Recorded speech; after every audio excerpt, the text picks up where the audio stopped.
A2CNN. Ditëlindja e 34 të themelimit të Partisë Socialiste u festua sot në mbrëmje me një avonesë për shkak se kryetari Edi Rama nuk ndodhe në Shqipëri, por në dasmën Aleksorosit në Shtetet e Bashkuara të Amerikës. Në oborrin e serisë roze e mblodhi socialistët, fitues dhe humbës në 11 maj, por edhe ata më të vjetrit të cilët nuk janë pjesë e politikës aktive. Rama foli për fitoren e mandatit të 4 që do të sigurojë sipas tij antarësimin e Shqipërisë në Bashkimin Evropian. Ndërkohë, po sot socialistët hapën edhe shkollën verore për 53 deputetët e ri që hynë për herë të parë në parlament këtë shtator. Ndërkaq zhvijon me ritme të ngadalta rinumërimi i votave të Tiranës, si për subjektet ashtu edhe për kandidatët, ku nga 151 qendrat e para të cilat janë hapur, është parë trendi i lëvizjes së votave, kryesisht me subjekteve dhe kandidatëve. Sali Berisha vjoi sot me denoncime të 11 maj dhe akuzoi Arkend Ballën, deputetin socialist më të votuar të Durrësit. Ndërkohë SPAK ka kontrolluar sot banesën dhe bizneset e një personazhi të njohur, po në Durrës dhe të akuzuar vazhdimisht nga opozita, Ergy Sagasi. Për të gjitha këto zhvillime flasim në debatin e mbrëmjes sonte me të ftuarit tanë. Na bashkohen në panel analistës zoti Aleksandër Çipa, mirëmbrëma dhe mirësevini. Zoti Afrim Krasniqi, faleminderit që jeni pjesë e debatit. Bashkohet me ne zoti Lutfi Dervishi, faleminderit që jeni pjesë e jona zoti Samineza, mirëmbrëma dhe mirësevini. Por para se konsiderojmë të hapur debatin, realizojmë një komunikim të drejtë për drejtë me gazetaren tonë Fiorella Beleshi nga selia e Partisë Socialiste, ku besoj Fiorella festa ka mbaruar, mirëmbrëma, mirë se vjen në debat. Mirëmbrëma, festa ka mbaruar, kanë mbetur edhe disa socialistë të fundit së bashku me sekretarin e përgjithshëm zotit Blendi Klosi, të cilët tashmë po konsumojnë dhe po trokasin gotat e fundit, të cilat kanë mbetur ende të pakonsumuara pas largimit të pjesës më të madhe të gjithë socialistët, të cilët festuan ditëlinjën e 34 të kësaj force politike, edhe pse me vonesë. Fiorella, nga impresionet e përgjithshme, duke qenë se ke ndjekur nga afër të gjithë ecurinë e festës së sotme, ndonse nuk zgjati shumë, diku më pak se 60 minuta në totalin e saj sa e takon mesazheve. Çfarë të bëri përshtypje nga komunikimi i sotëm? Një festë e cila gjithsesi edhe në intervalin kohor realizohet me vonesë për shkak të mungesës së kryeministrit, që është njëkohësisht kryetari i Partisë Socialiste. Cili është elementi i cili mund të bënte lajmin e kësaj mbrëmje dhe feste të Partisë Socialiste? Një fest me shumë ngjyra, duhet themi, edhe nga ana vizive, kishte ngjyrat e rilindjes, ngjyrat e Partisë Socialiste rozën, që është tashmë edhe tema kryesore dhe që ku është tërmeluar kjo forcë politike, por dhe ngjyrat kuqezi, edhe e cila është vendosur në ballinë e selisë roz, edhe pjesë e fushatës elektorale. Ajo çfarë vure përveç se fjalimi, duhet themi, të zotit Rama, kryetarit të Partisë Socialiste, njëkohësisht dhe kryeministrit të vendit, i cili falenderoi të gjithë fituesit, pasi përveç se ishte festa e ditëlindjes, ishte festa e fitores të 11 maj, tashmë ku Partia Socialiste në 34 vjetorin e saj ka 83 mandate deputeti, cilët do tulen në parlamentin e shtatorit. Pati diskutime, pati fotografi, trokitje gotash, gëzime nga ana e të rive, të cilët për herë të parë po festonin me këtë forcë politike, të cilat për sa i përket angazhimit ndoshta nuk i lidh asgjë, por tashmë do t'i lidh një mandat deputeti, dhe nga ana tjetër të vjetrit, të cilët nuk kanë munguar as kësaj radhe. Gramoz Rushi ishte i pranishëm, i cili u largua i pari pasi përfundoi edhe fjalimin zoti Rama. Gjithashtu zonja Arta Dade ka munguar ditën e sotme, duket i hatërmbetur Pandeli Majko, i cili nuk arriti dot të fitonte në zgjedhjet e 11 maj, mungesë e cila tashmë është në radhë e dyta pas asaj që u mblodh zoti Rama, i mblodhi të gjithë kandidatët fitues dhe ata jo fitues në pallatin e brigadave. Nga ana tjetër ka patur edhe disa diskutime, por një tjetër që mbeti jashtë gardit të vendosur në oborrin e selisë roz së bashku me gazetarët ishte dhe deputeti, një ndër deputetët më të votuar në 11 maj, zoti Erion Braçi, i cili nuk preferoi të bashkohet me të gjithë pjesën tjetër, të cilët edhe diskutuan me kryetarin e tyre, por ajo se çfarë vure dhe ndoshta mori vëmendjen më të madhe ishte një diskutim për disa minuta të kryeministit Edi Rama me kryetarin e Bashkisë së Vlorës Ermal Dreda. E vështirë për të mësuar se çfarë diskutuan mes njëri tjetrit, por gjuha e trupit të dy zyrtarët i ka tradhtuar, pasi nga një anë ishte kryeministri Rama që ka folur gjithë kohës duke u drejtuar zotit Dreda, dhe nga ana tjetër kryetari i Bashkisë së Vlorës ishte në vështirësi dhe në siklet për shkak se ishte i rrethuar nga kamerë dhe nga gazetar, por nga ana tjetër edhe nga nga kolegë socialistë, të cilët heshtën të gjithë duke dëgjuar zotin Rama, i cili drejtoi zotit Dreda, për të cilën duhet themi që nuk ka qenë një natë feste ditën e sotme, por pavarësisht se kryeministri u largua, zoti Dreda ul në ambientet e kafenesës, e cila është ngjitur me selinë e Partisë Socialiste. Të paktën këto kanë qenë disa nga deklaratat, ndërkohë përsa i përket fjalimit të kryeministit Rama, njëkohësisht kryetarit të Partisë Socialiste, kishte të bënte edhe me një fakt që Partia Socialiste sipas tij, pavarësisht kritikave edhe pavarësisht hatërmbetjeve brenda kësaj force politike, është mirë, dhe duke u referuar me praninë e Gramos Rrushit, dhe e tha që në momentin që do jetë ai në ditëlindjet e Partisë Socialiste nuk do ishte asaj vetë në krye të kësaj force politike, por përveç se festës, përveç se diskutimeve, përveç se debateve të cilat ende janë të padeshifruara, duhet të themi që socialistët janë se çfarë do të ndodhë me ta deri në shtator, që nga pozicionet e qeverisë në parti apo edhe në pozicionet e mazhorancës socialiste në parlament. Fiorella, në mbledhje të kësaj natyre zakonisht kthehen në lajm personazhe të cilat mungojnë dhe nuk tregojnë një pjesë të respektit që është significance e pjesëmarrjes në këto festa. Kush ishin personazhet ndoshta nga të vjetrit apo dhe të rinjt, të cilët preferuan të mos ishin prezent fizikisht në 34 vjetorin e partisë? Përveç se Pandeli Majko, e cila mungesa e tij u vure edhe në pallatin e brigadave, por dhe ditën e sotme në festën e Partisë Socialiste, një nga socialistët më të vjetër që tashmë është ende aktiv si deputet i Partisë Socialiste në Kuvendin e Shqipërisë, mungesa e tij ka rënë në sy dhe ende nuk dihet se cila është arsyeja, nëse ka një arsye apo një mungesa e tij është me arsye ndryshe nga ajo e Tauland Balles apo Fatmir Xhafajt, Toni Gogu dhe disa deputetëve të tjerë, të cilët ditën e sotme kanë qenë në Strasburg në komitetin e Asamblesë Parlamentare të Stabilizimit të Asociimit BE Shqipëri, dhe për shkak të këtij takimi nuk kanë arritur dot të vinë në kohë në festë. Pjesa tjetër, për sa i përket të rinjve, nuk kishte ndonjë mungesë të qëndësishme përveç të Erion Velia. Duhet të themi që një vit më parë të gjithë ne ishim kurioz apo kureshtar për të parë nëse do kishim një takim me zotit Velia, i cili ishte pranishëm, dhe zotit Rama. Ditën e sotme kjo kurreshtje nuk i shkoi më tej për shkak edhe se ai ndodhet në paraburgim, por në vend të tij ka ardhur dhe ka festuar kryetarja e bashkisë në detyrë, zonja Nuela Aristani, e cila ishte e pranishme, por nga ana tjetër të rit ishin të gjithë, ata të cilët kanë fituar një mandat deputeti me shumë vota, dhe ata të cilët më pak, por festuan dhe ishin ata më të gëzuarit, pasi duhet themi që përveç se kanë marrë një mandat deputeti, kanë marrë edhe shumë vota. Madje njërës prej tyre, kryeministri Rama e përqafoi me dashamirësi deputetën tashmë të zgjedhur të Elbasanit Saramile, e cila zoti Rama shkoi hodhi duart në qafë për ta përqafuar, një përqafim duhet themi misor dhe i ngrohtë nga ato që zoti Rama nuk i bën shpesh përveç se me të vjetrit socialist. Fiorella, unë të falenderoj për këtë përmbledhje të detajuar informative nga festa e sonte e Partisë Socialiste. Në qoftë se do të kemi nevojë për ndërhyrje apo komunikime të tjera, me sa duket festa atje ka mbaruar, por gjithsesi ne do të jemi në transmetim të drejtë për drejtë. Për momentin unë të falenderoj. E ndërkohë, për ne të nderuar shikues, është momenti të ndjekim një pjesë nga fjalimi i Edi Ramës, kryetari i Partisë Socialiste në festën e sotme, dhe rikthehemi për ta konsideruar të hapur debatin për të mbrëmje. Përshëndetje të gjithëve dhe gëzuar ditëlindjen e 34 të Partisë Socialiste, juve që jeni këtu dhe gjithë atyre që nuk janë këtu të pranishëm, por janë pjesë pandashme e kësaj familje të madhe politike. Kjo është një ditëlindje që bëhet e veçantë si rezultati faktit që vjen pas një fitoreje shumë domethënëse të Partisë Socialiste, një fitoreje e cila vjen me një përgjegjësi më të madhe se asnjëherë tjetër, për vetë faktin që u mishërua si rezultat i një mbështetje më të madhe se asnjëherë tjetër për Partitë Socialiste. Dhe padyshim që ne nuk i jemi frikur, edhe sigurisht nuk jemi shmangur asnjëherë përgjegjësive që vijnë me fitoret, dhe kjo unë besoj se është arsyeja kryesore pse ne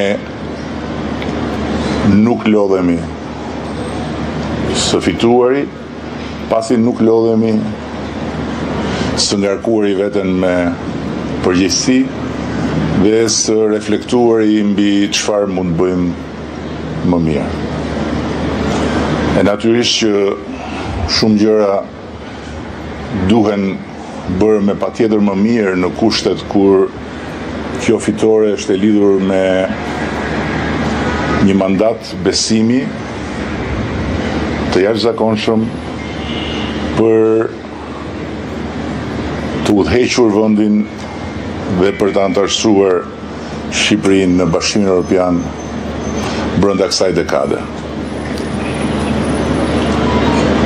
Nuk ka arsye më të fortë dhe nuk ka edhe domethënie më të madhe lidhur me përgjegjësinë se sa ky objektiv, i cili është një objektiv sa i arritshëm, aq edhe tejet i vështirë për t'u arritur. Është një objektiv sa i afërt, aq edhe jashtëzakonisht i lidhur me sa shpejt ne do jemi në gjendje të përmirësojmë çka duhet përmirësuar dhe të përmbushim çka duhet përmbushur. Natyrisht që nuk kemi asnjë arsye për të mos qenë besimplot. Kemi një skuadër të re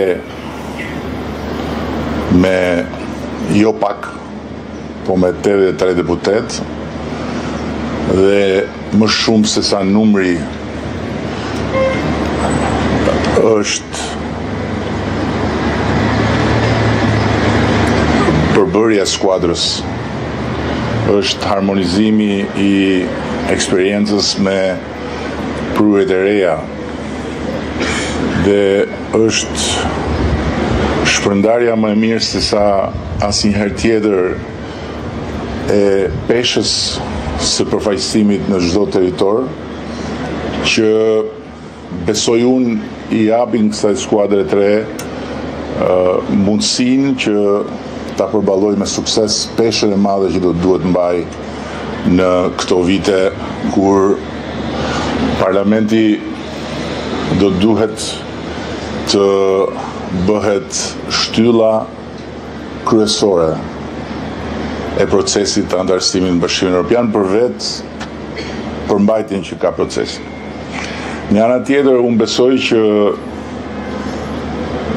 si rezultat i mirë organizimit në të gjithë territorin dhe si rezultat i një betejë të bërë me shumë përkushtim në të gjithë territorin, kemi po ashtu edhe një skuadër mbështetëse jashtëzakonisht premtuese në të gjitha njësitë administrative në të gjitha zonat ku Partia Socialiste është angazhuar gjatë gjithë këtyre muajve në mbështetje të grupeve të kandidatëve për deputet. Përgjegjësia më e madhe e marrë ndonjëherë nga Partia Socialiste e përkthyer tashmë edhe në besimin prej 83 mandatesh të kryeministrit pikërisht në 34 vjetorin e festës së partisë së tij, ku është edhe kryetare, njëkohësisht reprezenton dhe kryeministrin e vendit, e ndërkohë flet edhe për përfaqësimin më të mirë, duke parë parlamentin e së ardhmës një sinkronizim të mirë mes të resë dhe të vjetrës, asaj që është signifikanca sot e figurës Partisë Socialiste dhe duke konsideruar që ka dhe shpërndarjen më të mirë në përfaqësim. A është kështu? E komentoj me panelin, po e nis me zotin Dervishi. Zot Dervishi, a duket i ndërgjegjshëm për peshën që ka marrë përsipër kur flet edhe për rolin e partisë, por edhe për falësimin në legislativ? Numrat janë të rëndë, kuptimin që janë 83 numra, por në kuptimin e asaj që quhet, themi, demokraci funksionale, nuk më duket se i dha peshën e duhur parlamentit. Pesha e parlamentit, për kaq pjesa sa dëgjova, nuk është i tjetë noteri i qeverisë dhe të miratojë të mbaj barrën kryesore në procesin e integrimit në Bashkimin Evropian, sepse ashtu e konsideroi kryeministri. Sepse deri tani është si duket një lloj procesi që duket hap letra dhe mbyll letra. Në një kohë që procesi në thelb është transformues. që do të thotë ndryshon gjithçka dhe jo vetëm thjesht legjislacion, ndryshon mënyrën e funksionimit të institucioneve. Pra duhen testuar se si do të zbatohen dhe kërkon edhe një kohë të gjatë për të përshtatur dhe për ta thënë në mënyrë të thjeshtëzuar, do të thënë vendi që një turist gjerman të gjetë një siguri ushqimore kur shkon në një supermarket në jug të Shqipërisë apo në veri të Shqipërisë, siç e gjen në Berlin, do të thënë është një rrugë jashtëzakonisht e gjatë dhe një punë shumë e madhe. Ju përmendet disa shifra, do të thënë e para njëherë nuk është 34 vjetori i Partisë Socialiste, është 84 vjetori, sepse nuk është një parti e themeluar në 91-shin, por është një parti e krijuar në 1941-shin dhe me një kongres në qershor të 91-shit u transformua. E dyti, më shumë se Partia Socialiste në kuptimin siç është njohur në dekada është PR, është partia e Ramës, në sensin që nëse krahasojmë dy epoka, po e themi epoka e Nanos, ishte një parti krejt tjetër, jo në kuptimin moshor, po ishte një parti në kuptimin e strukturave. Kush ishte në komitet drejtues, dje ishte pesha komitet drejtues, kush ishte në qeveri, dje pesha e qeverisë, kush ishte në grupin parlamentar, pra dje pesha e grupit parlamentar dhe kishte një lloj ndarja pushteti. Dhe kur qeverisë me koalicion, ishte qeverisje reale me koalicion dhe jo. Ndërkohë çfarë shihni në hierarkinë dhe vizatimin e kësaj që ju e konsideroni PR-ja e sotme? Kjo është parti lideri. Pra është një parti e cila, si thua, lideri është programi, problemi, zgjidhja e sotmja, e ardhmja. Dhe është një parti që është vërtet ka ardhur duke thelluar rezultatin elektoral, nuk po e hym analizës si qysh tek instrumentet. Është një parti që është rinovuar vazhdimisht, domethënë nëse përdor metaforën e krahasitjes, ka bërë krahasitje të rëndë her pas here. Dhe nuk është se nuk ka dhënë rezultat, dhe është një parti që pikë të fortë ka kontrollin mbi territorin, që shkon në ekstrem dhe në një debat që ndoshta ta bëjmë pak më vonë. Por siç e theksuat dhe ju në pyetje, dhe siç e theksoi dhe reporterja nga Selia e PS-s, ka dy gjëra, do të thënë të analizojmë kush mungon. Nëse mungon Pandrim Majko, ai si thoshte etaloni i socialistëve të mbetur, njeriu i Forumit Rinor Socialist që të mbeturit e vjetër të politikës aktive të sotme. Të vjetër në kuptimin e angazhimit politik, po jo të moshës. Dhe përmendim më duket fjalja ishte që disa të tjerë që janë këtu për shkak se kanë marrë një mandat, pra që nuk është se kanë pas në një lidhje si thua organike me Partinë Socialiste. Kryesisht të rinjt, po përmendi dhe elementin e Erion Braçës, i cili pas ka zgjedhur të qëndrojë pas gardit të Selis. Gjë që do të thotë që në obor, domethënë janë ftuar persona të tjerë. Për të mos e zgjatur, do të thënë fjalimi nuk ishte që të thuash të mbesi një mend, një gjë ndërmend për të thënë që okay, si do ta përdori këtë pushtet që të stërmat që ka marrë Partia Socialiste. Dhe praktikisht, domethënë, kryetari i saj Edi Rama. Sulqipa, juve ju si u tingëllon? Vjen gati një muaj pas mbajtjes së zgjedhjeve dhe është 34 vjetori i Partisë Socialiste. E reprezenton kryeministri që rezulton tjetë dhe kryetari i kësaj partie. A kishte një element risi, a ka diçka kontrastuese me qenë se flet për përgjegjësi të shtuara? A ju duket i ndërgjegjshëm këtë drejtim për peshën që ka përsipër në gëzimin e mandatit të katërt dhe me këto numra potenciali? Po, i ndërgjegjshëm për pushtetin që zotron edhe për pushtetin që rikonfirmon, padyshim është. Por për konceptin që kemi ne, për mënyrën se si duhet funksionoj një qeverisje e cila është e zgjatur në 4 mandate dhe që ka detyrimet për të rikthyer pluralitetin funksional dhe atë institucional në Shqipëri, pastaj kjo është një çështje diametralisht e ndryshme. Personalisht prishja që në fjalën e 34 vjetorit të ditëlindjes së partisë, siç e quan ai, të merrnim diçka më tepër për konceptin që mund të ketë ai për ndërtimin e një kabineti të ri qeverisës. Për me qenë se konstaton që ne nuk lodhemi së marri përgjegjësi, ose së ngarkuari, si kundër e tha, dhe nuk lodhemi së fituari, të shikojmë që, doja unë që të shikoja, një koncept të ri për diferencën midis kabinetit që ka aktualisht në ekzekutiv dhe kabinetit që do të ndërtoj për shtatorin e viti tashëm. Ju besoni se nuk e ka të gatshëm identitetin e kabinetit të ri, apo preferon të qëndrojë i mistershëm si zakonisht ndodh dhe ka elementin surprizë në prag të përzgjedhjes së emrave? Jo, vrej dhe konstatoj që do të mbetet besnik i vetvetes, që ai do ta formuloj kabinetin e ri, duke qenë diskret deri në minutën e fundit të hartimit të këtij kabineti. Kam një lloj kështu qasje vetjake në raport me atë që konstaton kolegu Dervishi kur thotë që bën krasitje. Rama në fakt nuk ka bërë krasitje, bën shartime. Dhe shartimet janë padyshim ndryshime me atë çka ai ka gjetur. Ndryshime edhe në kuptimin antropopolitik të fjalës, por edhe në kuptimin e trashëgimisë. Po të shikojmë, ai ka marrë, le të themi, elemente të autoritetit që i ka pasur në 50 vjetësin e parë partia e origjinës së tij, por partia vetë nuk ka asgjë të përbashkët me atë. Nëse ju referohemi të gjitha sondazheve, nostalgjikët e partisë së punës kanë të njëjtën patologji refuzante ndaj Ramës në shumë aspekte për mënyrën se si ai e refuzon traditën e tyre apo le të themi trashëgiminë e tyre, për disa ikje nga doktrinat që cilat ai ka me lehtësinë më të madhe dhe në fakt nuk i quan fare ikje, po i quan edhe. Por ama këtë refuzim ju nuk e konsideroni krasitje, e konsideroni shartim, do sa edhe në fjalimin e sotëm foli për harmonizimin mes të vjetrës dhe të ai foli për dy herë përmendi fjalën skuadër.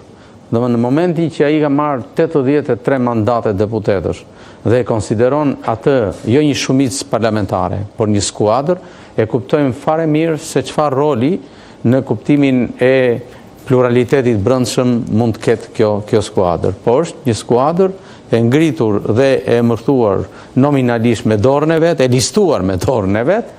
Kështu që në këtë këndvështrim nuk pres ndonjë gjë që ka të bëjë me rikthimin e një ekuilibrit, diversitetit. Apo thonë që është një lider i ndërgjegjshëm për skuadrën që ka vizatuar dhe që do të nënshtrohet me rregullat e tij të lojës. Jo vetëm është si tillë, po unë mendoj që ai është një politikan që ndërton strategjinë e vet për llogarit vetes dhe jo për arsye të, le të themi, diversitetit apo të oponencës që mund t'i bëjë publikut, aq më tepër një shoqëri plurale. Zotë Krasniqi, pasi dëgjuat këtë ekstrakt nga fjalimi i sotëm i kryeministrit aty në rolin e kryetarit të Partisë Socialiste, çfarë ju mbeti në memorie dhe çfarë mund të bëhet e interpretueshme për publikun? Tha diçka të re? Së pari mendoj që nëse ne nuk e dim që e ka mbajtur fjalimin për 34 vjetorin e, siç e quajnë, PS-s, duket sikur një bisedë lirë e njeriu që ndjehet i ngopur nga pushteti me këtë don Shqipëri dhe pa një auditor saktuar. Nëse ti mlidhesh për një parti e cila në historinë e tranzicionit ka qenë 22 vjet në pushtet nga 35 vjet, duhet kesh edhe një lloj reflektimi për problematikat e qeverisjes, për mësimet edhe për sfidat e të ardhmes. Zoti Rama është i treti fjalim që mban që nga zgjedhjet dhe në 3 fjalimet vazhdonte të premtoi sloganin e Bashkimit Evropian, por nuk ka bërë asnjë propozim të vetëm se si do jetë hapi i parë për shkuar atje, do kush do jetë ndryshimi, kush do jetë reflektimi nga vota. Së dyti, oferta e tij ekipit apo oferta e tij që këtu vinë për herë të parë, po të parlamentit do jetë i fuqishëm, nuk ka sens. Se kështu na del që drejtorët e kadastrave të Shqipërisë pas kanë qenë njerëzit më taft për bërë shteti ligjor në Shqipëri, kur në thelbin e tyre janë drejtorë shërbimesh, nuk janë drejtorë reformash. Dhe ata kanë hyrë deputetëri, nuk kanë hyrë ndonjë ekspert i shuar kushtetues apo ekspert i shuar i ligjit. Ata do kenë problem për zgjedhjen e kryetar komision ligji. Në gjykimin e tij flet për një parlament i cili është i sendërtuar për shërbyer vetëm teknikisht për procesin e antarësimit në Bashkimin Evropian. Mendoj që mesazhi ishte që ata deputetët do miratojnë akt, qeveria do dërgojë gjithçka në parlament dhe parlamenti do ta miratojë. Kjo ishte për të thënë që parlamenti i rëndësishëm, jo se parlamenti ti forcoi dhe të kthehet në pozicion kushtetuese që kontrollon qeverinë, që do të realisht mesazh i kanalizuar sipas jush apo ndoshta ishte boshllëk në retorik? E para s'kisha si mesazh kanalizuar, se si intereson fare, është i pashësuar, është i lodhur nga pushteti, është i ngopur nga lavdrimet, është i lodhur nga fjalimet, është i lodhur nga ata që ka përballë, sepse janë të njëjta figura 30 vjet, dhe ai një dy thot dua figura të reja etj, sepse i duan për ka nga lodhja personale, po atë pse reziston me gjithë këtë lodhje të shumëfisht? Po e para qëllimi i zotit Rama është personal dhe pushteti personal. Nëse një kryetar i Partisë Socialiste do kishte respekt për Partinë Socialiste, në rastin konkret zoti Rama, s'pari ky është i vetmi kryetar që meqense festoi se 34 vjetorin, në vitin e parë 34 vjetorit botoi artikull për ta nxjerrë jashtë ligji Partinë Socialiste. Do është i vetmi nga që ka propozuar me shkrim nxjerrjen nga jashtë ligji.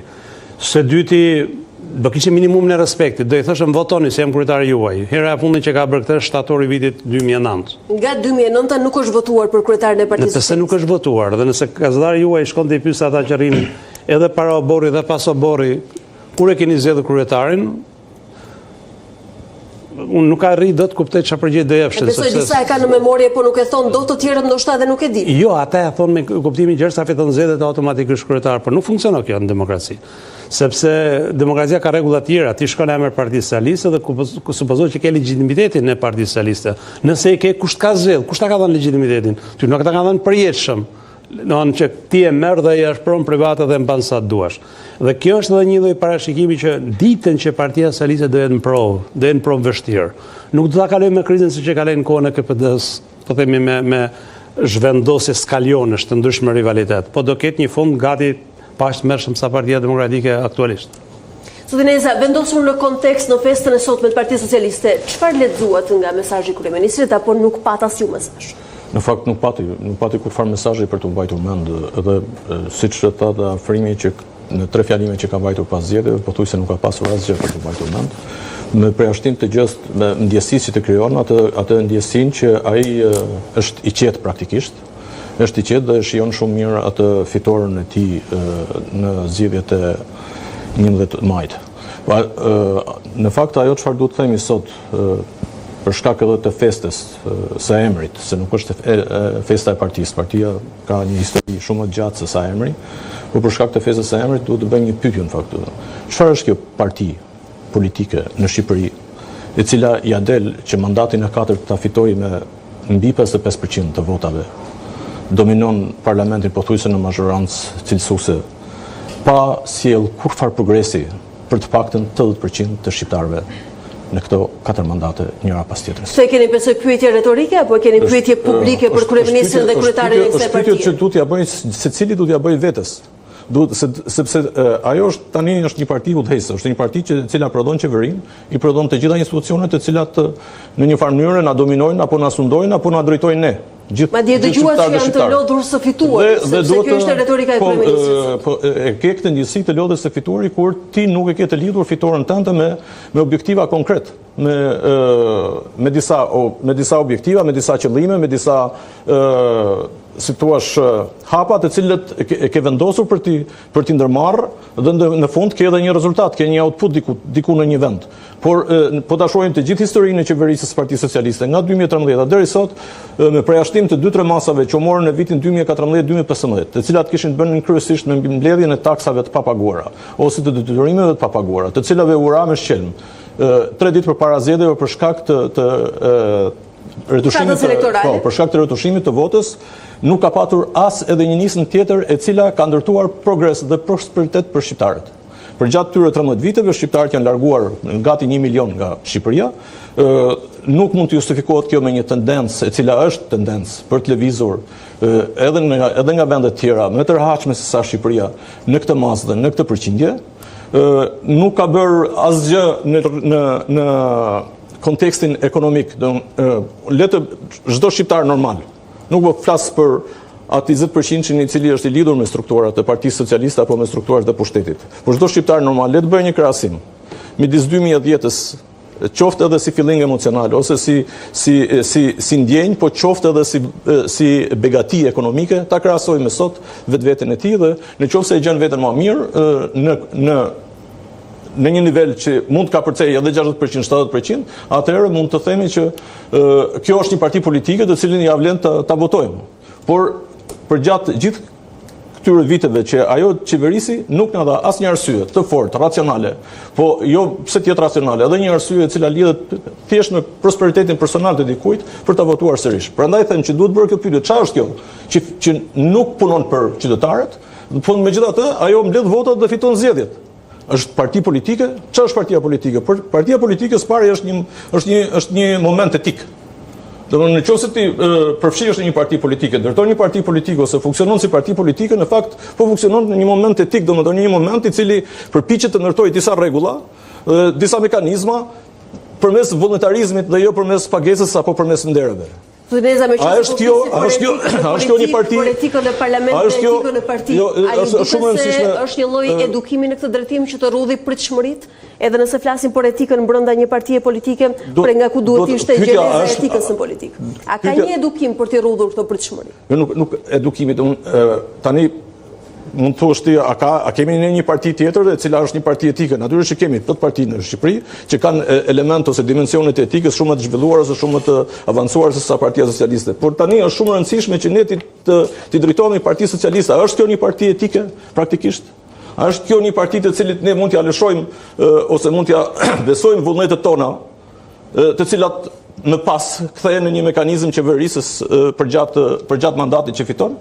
Tani besoj njerëzit, por ndoshta edhe kolegët tuaj panelistë mund të pyesin që në kushtet e mandatit të 4 të kësaj partie, e cila rivjen në pushtet, a është ky një diskutim për etikën që tingëllon luksoz ndoshta për audiencën? Unë nuk mendoj se tingëllon luksoz për audiencën, është një debat ose një diskutim konkret që duhet ta bëjë secili. Duhet të kuptojë se çfarë është ai mekanizëm i cili sot qeverisë përdor paratë e tij ose menaxhon paratë e tij. Dhe përmes këtij menaxhimi, përmes kësaj qeverisje nuk ka arritur prosperitet ekonomik të paktën. Se nuk po futem në pjesë të tjera të prosperitetit që mund të jenë natyrisht që është lumturia, është begatia, është gjendja e mirë shpirtërore ose edhe mendore, po nuk po futem atje, thjesht ekonomia e cila është më e matshme, është një indikator smart, domethënë që ti mund ta matësh në moment, mund të thuash se bën apo s'bën ky lloj sistemi. Zoti Dervishi, a besoni se jemi në kondicionin për të folur për etikën brenda kësaj partie politike, meqense Zotineza na çoi drejt generacionit? Etikën në shkuptim. Etikën si parti, etikën për nga ku duhet niste gjeneza e funksionimit të Partisë Socialiste si subjekt politike, më pas për ta shpërfaqur për një parti politike nuk qeveriset nga ligje. Domethënë ka ligj për partinë politike, por praktikisht organizimi i një partie është qeveriset nga statuti. Statuti nuk është ligj. Statuti është një rregullim i brendshëm. Është njësoj si shoqatat e gazetarëve, organizata që drejton ÇIPA ka një statut, ka një kod etike dhe përpiqen ta qeverisin vetveten. Këtë po them që kjo është partia politike etike, që qeveris vetveten dhe i kemi dhënë disa fuqi dhe disa instrumenta për shkak të këtij lloji organizimi, i kemi dhënë edhe vullnetin ton, ndërkohë që kur vjen puna bëjmë një bilanc. Ky bilanci nuk është etik, pastaj bilanci i qeverisjes së kësaj partie. Nuk komportohet me një pamje etike të asaj që në fakt janë cilësitë fillestare të një partie politike. Okej, do të thënë diskutimi i vjetër teorikisht dhe praktikisht. Do të thënë nuk mund të flasim për si thua debat etik dhe rregullash në parti sultanësh.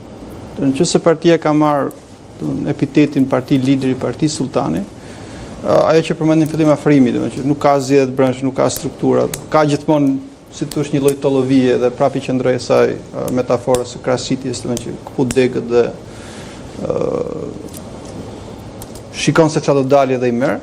Nuk ke, domethënë nëse ke një parti që nuk fiton zgjedhjet për shkak të programit, domethënë futet në program, futet në zgjedhje pa program dhe i fiton, nuk mban premtimet ose ku diun se çfarë, merr qoftë edhe premtimet e 2013, kjo është një debat tjetër në kuptimin që çfarë makinerie elektorale kemi përballë. Pra nuk është sepse i kombinon të dyja, domethënë është edhe parti elektorale, po është edhe parti e kapilarizuar në ekstrem. Pra dalin jashtë lojës së diskutimit dhe analizës etika, korrektesa brenda politikës së kësaj partie.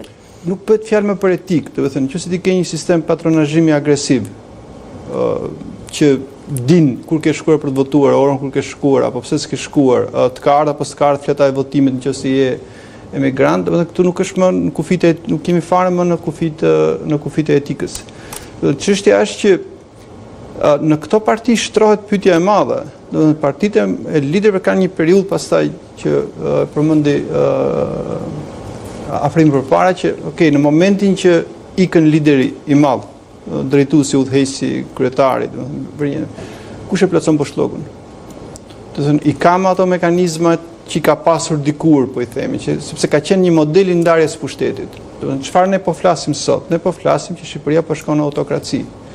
Pra që do të thotë ka shumë rëndësi kush është në krye, çfarë vendimesh merr, i merr vendim në rrugë të drejtë apo në rrugë të gabuar, me qëllime të mira apo me qëllime të këqija. Kur ke një adresë, kur ke një problem për të zgjedhur, testi i demokracisë është, të thënë që kush e zgjidh të problem. Ju besoni që brenda strukturës aktuale të Partisë Socialiste është ndërtuar ky hendek? Po flasim thjesht vetëm për sepse është partia është njësuar me qeverisjen. Do të thënë nëse ti shkon në një vend jashtë, në cilin çfarë do lloj vendi, lindja apo në perëndim, në Europën qendrore apo në Afrikë, dhe ke një problem të caktuar, do ti pyet si e zgjidh të problem, kush ma zgjidh të problem, kush ma zgjidh të hall. Nëse përgjigjja është ta zgjidh vetëm një njeri, do të thotë që këtu nuk ke një sistem që funksionon institucionet. Është një sistem voluntarist që është me fuqinë e liderit. Dhe këtu po flasim në atë që themi që nuk është më Partia Socialiste as e 91-shit e transformuar me atë kongresin brenda NATO-s, se na duhet emri se i shkon për shtatëshin partive si Motrat Majta, apo kemi një parti tjetër të tjetërsuar ku pesha e liderit, roli i liderit, vendi i liderit, hapësira e liderit është jashtëzakonisht e madhe në raport me institucionet që duhet të ketë një parti politike. Tani çështja është kjo, dhe kthehem prapë tek pyetja e gazetarës, do të thënë nga çfarë përbëhet antarësia e kësaj partie. Janë socialistë genuin, pra njerëz që të frymëzuar nga idealet e majta të shpërndarjes barabartë të pronës publike. A është kjo vërtet një parti e majt, sepse gjithmonë etiketat nuk është se tregojnë cilësinë e mallit që ka brenda, apo shohim ne politikat majta sociale, po shohim që do të thënë po shkëlqen transporti publik në Shqipëri, po shkëlqen arsimin në Shqipëri, po shkëlqen shëndetësia në Shqipëri, pra ka më shumë. Qëndron ece kësaj partie konform orientimit ku janë parat tona, ose parat e buxhetit, ku janë të drejtuara? Janë të drejtuara në politika sociale, ka pensione më të mira, më the tash. Përmend edhe çipa shpar që ta këto veteranët që nuk e gjejnë veten fare, por ama ata e gjejnë veten 101% në votim. Nuk është se i shkon mendje që mund të ndëshkojnë me vot minimalisht ditën që kanë të drejtën. As nuk shkon mendje, ne kemi parë raste. Shkosh prish shtëpinë dhe të votoj prapë për atë. Me kalimin e dekadave, me kalimin e dekadave veteranët paksohen. Këtu si rregull veteranët shtohen dhe janë më të shumë se luftëtarët.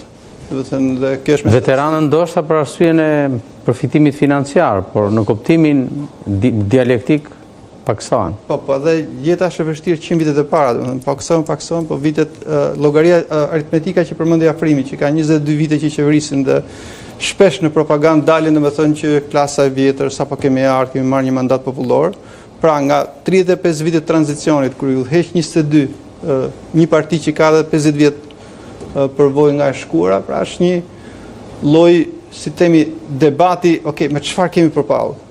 Çfarë kemi përpallë? Është vërtet Parti Socialiste? A është vërtet parti politike? A është një parti që do të na çojë drejt, si themi, një standardi më të mirë jetese, jo vetëm ekonomik, po edhe në kuptimin e demokracisë, në sensin e ndarjes pushteteve përgjegjësive? A është një parti që reagon ndaj skandaleve apo relativizon skandalet? Apo është autore e tyre në rastin më të keq? Ajo do t'i jetë autore. Ajo do t'i autore. Pushteti i prodhon si thua skandalet, nuk mund t'i prodhojnë njerëzit pa pushtet. Por është vërtet për me këta po ndodh ajo që thënia cinike Andreotit, që pushteti lodh ata që nuk e kanë.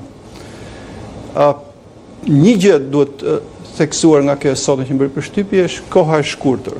Do të thotë më shumë, si thon, po shkojmë të bëjmë një adet se sa një moment për të festuar. Dhe nuk kam parë ndonjë, si thua, fest genuine, që të është një fest. Pra po themi fest e vakët në interval të shkurtër kohë. Nuk ka entuziazëm. Do të thënë, Rama mund të thuash shumë gjëra, nuk mund të thuash që nuk di të artikuloj, ose nuk është një publicist që t'jap mesazhe. Ka një por ishte egzaltim që nuk e identifikuar dot, madje ju nuk gjetët as mesazh të ri në fillimin e tij. Për pjesën që pam. Pra duket nuk ka, si thua, entuziazmin që do të bëj 1, 2, 3, 4. Shqipëria 2029 do të jetë një vend krejt tjetër, ku në infrastrukturë, në rregulla, në mirëqenie, ekonomia do të shkojë në këtë gjë, do të jemi një vend prodhues dhe një vend importues, do të jemi një vend që do frenojmë plakjen, do të rikthehemi emigrantët, do të jemi një vend ku do të jetohet shumë mirë, jo vetëm inkurajoj prodhimin. Po por asgjë nga këto nuk dëgjua ditën e sotme, ndoshta entuziazmi është zbehur edhe për shkak të një jave vonesë, meqense festa po realizohet një javë me vonesë nga data historike. Zoti Çipa, nëse tentoj të rikthejmë edhe një herë fjalimit për të gjetur element që me sa duket kanë shtërruar, të vetmit që falenderoj meqense jemi në histori me së vjetrës dhe të rez dhe tek hierarkia e personazheve ishin Gramoz Ruçi dhe Arta Dade. Madje nëse dëgjuat me vëmendje tha duhet shqetësoheni kur Gramoz Ruçi mos jetë në këto bor, po atko nuk do t'jem asun. Kishte mesazh në këtë drejtim apo ishte sërish i thatë kur përmendi këto dy emra? Po, mendoj që është një mesazh për antarësinë e gjerë, që do të thotë që përderisa e kemi një simbol të trashëgiminisë së partisë, do konsideroni që këtu është le të themi marrëdhënia normale e brezave. Shikoj, unë mendoj që fjalimi i sot i Ramës nuk i duhej për asnjë risi. Deri në shtator kur ai duhet të zgjedh kabinetin e ri, është një kohë shumë e konsiderueshme. Këtë gjë besoj do ta mund ta bëj nga fundi i korikut ose nga gushti, nëse. Dhe nuk, këto janë politikisht nuk i interesante. Ajo që ai intereson thotë që ne përsëri dhe ripotencoj që ne do të në dekadën e mbetur do të shkojmë në statusin e antarëve të BE-s. E tha, në fakt po të bësh pak aritmetikën, i bie pak e zgjeroj, e shtiu më tutje afatin kohor që ka premtuar, se ne na tha në 2030, por nëse do të... Në fakt që në nisje të mandatit të tretë ka folur për vizionin e 2030-s kryeministrit, po pra, po sot tha në dekadën e ardhshme, ne tha do të jemi vend antar i BE-s, që i bie ka shtuar gati 5 vjet. Nga premtimi elektor. Po kjo është bile media shikoj që nuk e kanë. Kështu e tha shprehmisht. Tha në dekadën e ardhshme tha ne tha do të jemi një vend antar i BE-s. Ndoshta ky pas ka qenë komponenti vetëm i lexueshëm i fjalimit. Për të bërë mandatet jo 4 vjeçare, por të bëjmë me dekada. Dekada e parë, dekada e dytë. Për të zgjatur mandatet, ndoshta ka një plan edhe për ndryshimin apo transformimin e formulës së Republikës. Një dekadë mund të thush që e mbarova këtë punë, fillova dhe mbarova.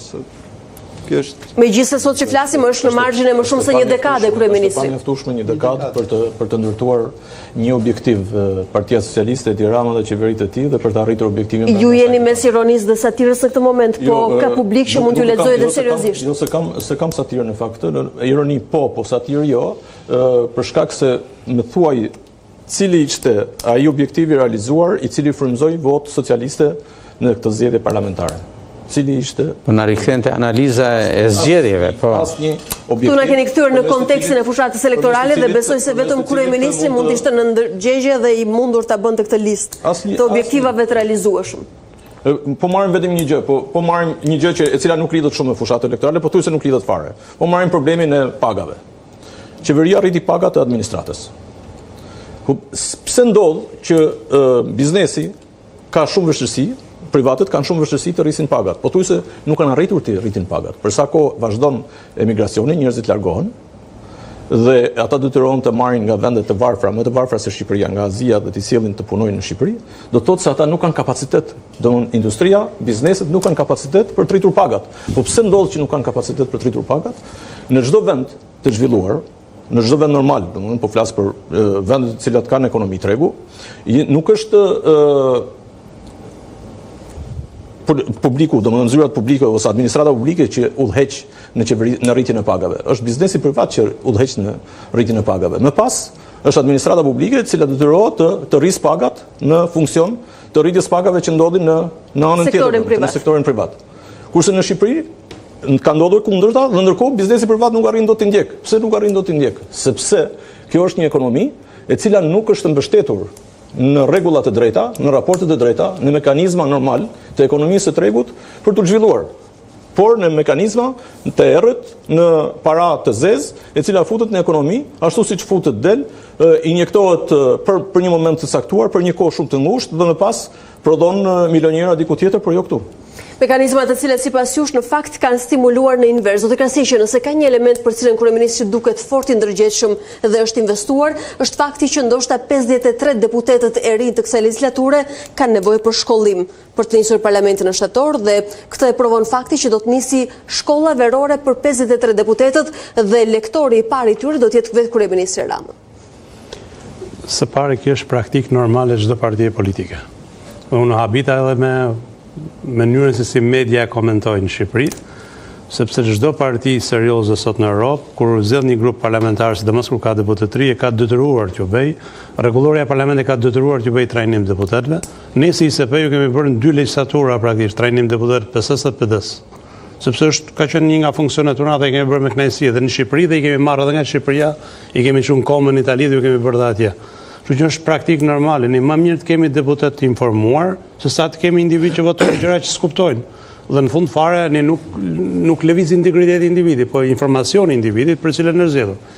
Elementi tjetër pastaj se çfarë do t'ju japësh, unë pash listën e para gjysmë elektorëve aty ka rrezik nuk shkojnë se janë ona rres nga SPAK ose në kërkim. Domethënë që është qesharake që dërgosh deputet vetëri si modele qeverisë, njës janë me njërën këmbë. Në proceset hapura me drejtësi, një pjesë e mirë. Po për krime shumë të rënda, për përdërim të postës zyrtar për penguar drejtësinë dhe për lidhje me grupe kriminale. Janë në akuza më të ashpra që mund t'i bëhet një politikani ose për korrupsion.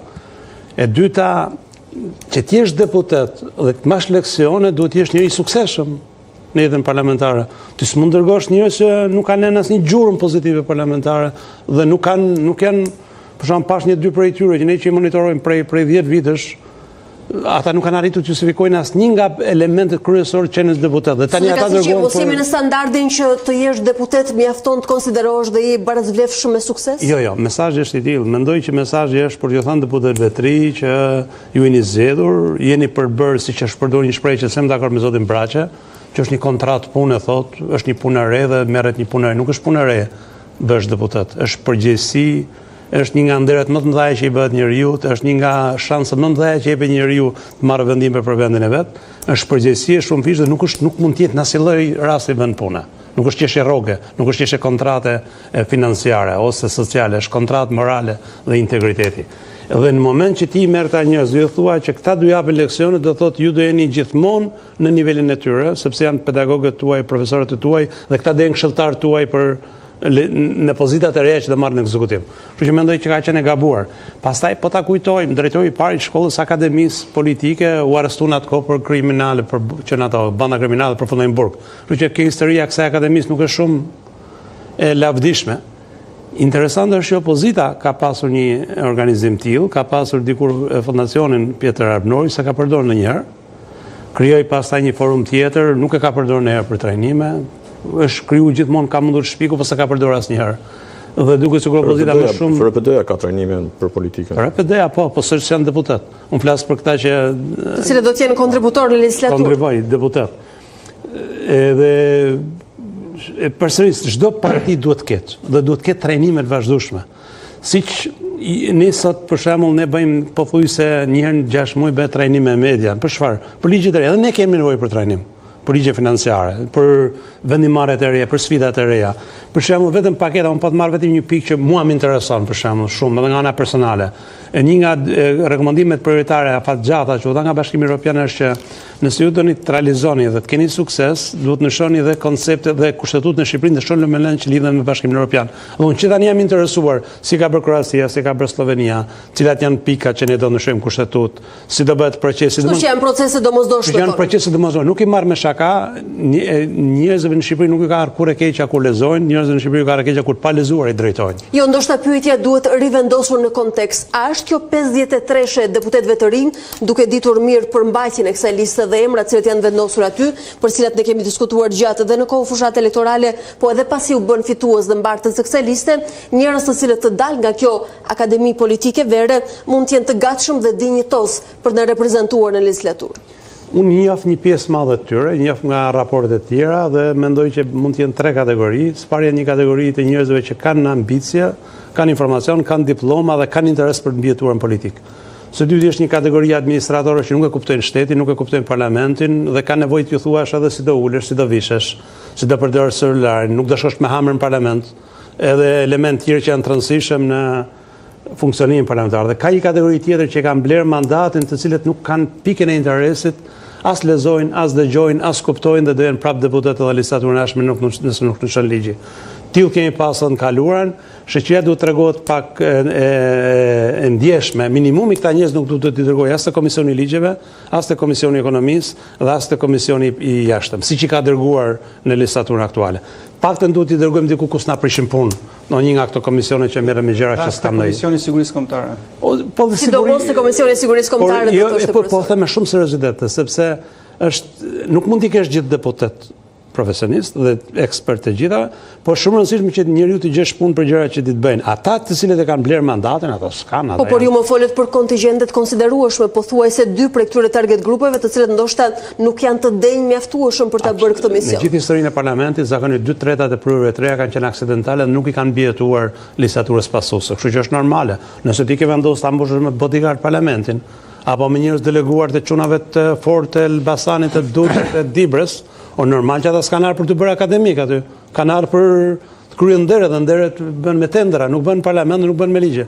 Nëse ata mësojnë, por nga ana tjetër, duhet të jemi sinqert, duhet edhe praktik. Deputetët përballen me një sfidë, që plotësimi i deklaratës së pasurisë, që plotësimi të dhënave dekriminalizimit, që të konflikti interesit.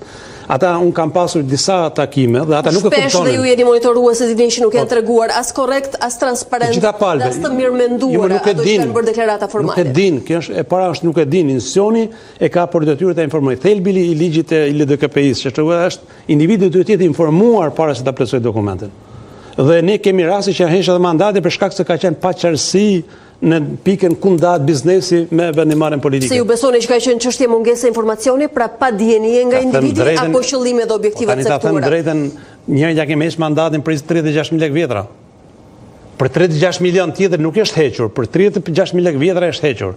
Pse? Sepse pati deklarat në gabuar. Dhe në këtë rast unë besoj që nëse merrshim pjesë, unë e shoh me shqetësim tjetër, që ta dini ju dhe nga provoja. E dini që deputetët nuk pranojnë e marrin fyrje, të jenë shumë trajnim, nuk pranojnë, duan secili trajnim vetëm ose maksimumi 2-3 dhe nuk pranojnë të tregojnë pranojnë trajtimet kolektive. As nuk e konceptojnë punën e deputetit si shumë interesante, e cila duhet trajnuar fillimisht. Edhe konsiderohet dopsi. Në parlamentet kryesore të Europës sot bëhet trajnimi dhe është gjë më normale që të ndodhë trajnimi. Ndoshta është çështje antropologjike dhe kulturore, që shkon për te deputetëve të legislativit shqiptar. Edhe folura, ti nuk është problemi të lindesh orator dhe artista. Po duhet të i thuash njeriu që kur ti flet për zonën tënde, duhet marrësh 1, si është baza ligjore, 2, cilat janë instrumentet që zgjidhin problemin, 3, ai ke plotësuar standardet e konsultimit publik, 4, elementet kush është kosta financiare. Dhe pasi ti marrësh këto, ti mund bash një fjalim. Po nëse ti dele thua, du i ur atje, i lum atje, po s'bën këtë, ti s'ke bërë asgjë aty. As ti ke ndihmuar banorët e zonës tonë fare. Thjesht e ke humbur momentin tënd parlamentar për të ngritur një problematik dhe për të adresuar në mënyrën e dur. Po ndoshta është ajo që thoni ju varet se për cilin objektiv janë të ndodhur dhe të zgjedhur aty. Ligji i deputetëve, ju njeh një drejtën deputetëve që çdo muaj kryetari i bashkisë në territorin përkatës deputetit duhet informojë deputetin për vendimarrje që të marrë bashkia të muaj dhe me materiale dhe ta ftoj po doj edhe mbledhësh i bashkiak dhe qeveria është e detyruar pres në mbledhjet qeverisë deputetin e zonës kur merr vendin për zonën. Asnjëherë s'ka ndodhur. Ekziston ky binom komunikimi e më pas ndoshta edhe funksionim në hallka? E para s'ka ndodhur, kur kemi bërë sondazh deputetë janë habitur që kanë të drejtë dhe qeveria është habitur që kanë deputet. Sepse nuk e njohin. Asnjë palë se njeh, se është ligj i bërë në kohën kur këta s'kanë qenë deputet. Zoti Dervishi, a besoni në eficiencën dhe rritjen e cilësisë përmes kësaj akademie politike vere për deputetët e ri dhe kryesisht për flas për të rinj? Nuk kam çështje asaj që shpjegoi Afrimi. Po ta shikosh si numër, domethënë 53 është si tu është numri konsiderueshëm, por varet për çfarë ke shkuar aty. Do të thënë mund të ketë të rinj ambicioz që ndoshta e shikojnë këtë si një mundësi shumë të mirë për një karrierë politike. Të qenë deputet është një mundësia jetës, do të thënë. Por uroj dhe shpresoj që të kenë, si thua, idenë bazë, do të thënë që aty janë si përfaqësues, misioni i tyre është për të si thua shqyrtuar ekzekutivin, sipas thënë tash kontrolluar se duket pak si estradë, në fakt edhe është funksioni. Do të thënë është për të parë mekanizmat që krijojnë problemet. Është për të qenë të ndërgjegjshëm që kanë përgjegjësi për çdo votë që bëjnë, sepse ekzekutivi mund të përdorë si noter për shkak vendimeve që nuk i merr dot për fakt. për shkak të përgjegjësisë së mundshme penale dhe ja kalon parlamentit. Dhe është një podium që nuk i jepet kujdo. Cili do të jetë artikulimi i tyre publik, si do të duhen të mbahen mend. Do të duhen që në monitorimet e mundshme të ISP-s të jenë kolonën e ullët, domethënë që nuk kanë aktivizim, nuk flasin, nuk ngrenë probleme. Ata rizidhen lodi. Bile lista sigurta, ndër. Apo do duhet që të japin se tu është i kontribut. Dhe tjetra është nuk është edhe lehtë. Do të thënë përballja e debatit parlamentar, duke pas parasysh temperaturën, duke pas parasysh traditin që ne kemi, nuk është një sport i lehtë. Nuk është mish për rëdhëm të gjithë secilit prej tyre, veçse nëse e marrin shumë seriozisht punën që do të bëjnë në këtë akademi vere. Dhe që po e përmend punë në kuptimin e angazhimit që do të kërkoj që të kenë performancën e duhur. Qoftë shqyrtimin e ligjeve, qoftë debatet parlamentare, qoftë punën për komisione, qoftë përfaqësimin që mund të kenë për delegacione, dhe aq më tepër përfaqësimin që do të kenë, nëse do të kenë mundësi apo podiume jashtë Shqipërisë për të treguar edhe për të prezantuar sa më mirë vendin, se në këtë rast nuk përfaqësojnë thjesht vetëm një parti politike. Zoti Krasniqi, se më kujtoi zoti Dervishi shifrat dhe monitorimet tuaja, Instituti Studimeve Politike e bën këtë në mënyrë të vazhdueshme dhe di që na keni ekspozuar disa herë disa shifra interesante për aktivitetin parlamentar. E mbani mend nga legislatura e fundit e cila është ende eficiente dhe e vlefshme aktivitetin e deputetëve, di që keni pasur shifra dramatike se takon njerëzve që ishin aktiv dhe produktiv brenda sallës së parlamentit. Aja është normale, po media të rënd pas shifra, po mua përsa një nga shifra që më ngellu më shumë nërmend, ka që një sondazh para sa vitesh, mos ga bëjt 3-4 vite, ku 27% mos ga bëjt deputet në thanë që i votojnë ligjet pa i kuptuar. 27% e deputetëve i votonin ligjet pa i kuptuar. Po dhe jo apë të drejtë, sepse rregulli numër 1 i grupi parlamentarësh, kur miratohet përsa një ligji fizikës bërthamore, që unë jam ekspert, ngrihet eksperti në grup parlamentar dhe bin grupin pse ky ligj ka këtë gjë dhe inserojnë gjërat brenda tyre. Në moment që ti shkon në parlament, di si është majoranca. Që ndoshta këta janë deputetë që nuk kanë nevojë të binden se janë të bindur për të votuar. Jo, ashtu vini si funksionon parlamenti që ta kuptoni votimi, sidomos gjatë 4 viteve të fundit. Ka qenë shumë fyse për deputetë, jashtëzakonisht fyse, dhe ma kanë shprehur edhe vetë, sidomos majoranca, se opozita ka qenë e ndarë 10 grupe. Ju shkon një mesazh në momentin e fundit, me pamje ku ju thuhet janë të ligjet, duhet votoni këtu, ja tregojnë edhe shenjë ku votohet, edhe vendin ku votohet, edhe gjithçka. Disa prej tyre refuzuan, fillim me ngritje së shqetësim, ju thanë mbyllni gojen dhe praktikisht kanë mbyll gojen. Kështu që ata janë detyruar për të votuar sepse kanë pranuar këtë lloj sistemi, i cili ju ka heqë lirinë personale për të shprehur çdo lloj rezerve të mundshme në lidhje me një listë caktuar, një problematikë caktuar. Tani ironia e madhe, 4 ligje që i ka rrezuar gjykata kushtetuese, 4 i kanë votuar. Pyetja është, edhe ata që i kanë iniciuar, edhe ata që i kanë votuar, do të thonë që gabuam. Ata s'mund të thonë sukses kur e miratuam dhe sukses kur u miratua dhe u rrezuat në gjykata kushtetuese. S'mund të jetë sukses e kundërta e fakt nëse vota është detyrë shtëpie, nuk e bëjnë dot as këtë kontest do të Kjo ka prishur shumë, e ka prishur shumë. Dhe e dyta ka një, sepse këto statistikat tona ndonjëherë e kanë vështirë për ta shprehur çfarë ndodh brenda. Kryetari i grupit cakton një deputet që do flas. Sipas kërkesave që kanë bërë individët. Dhe cakton deputet që do flas. Dhe ju thuhet, shënim, nëse kryetari i grupit palës tjetër ose kryetari i partisë dikur do të ngrihet të sulmoj kryeministin ton dhe anasjelltas, do të tërhiqen ju 3 dhe do të dalë ushtari numër 1 që dele sulmon atë. Dhe pastaj fillon kjo grupi i këtyre kamikazëve që sulmojnë njëri tjetrin që flasin për gjëra që s'ka lidhje parlamenti.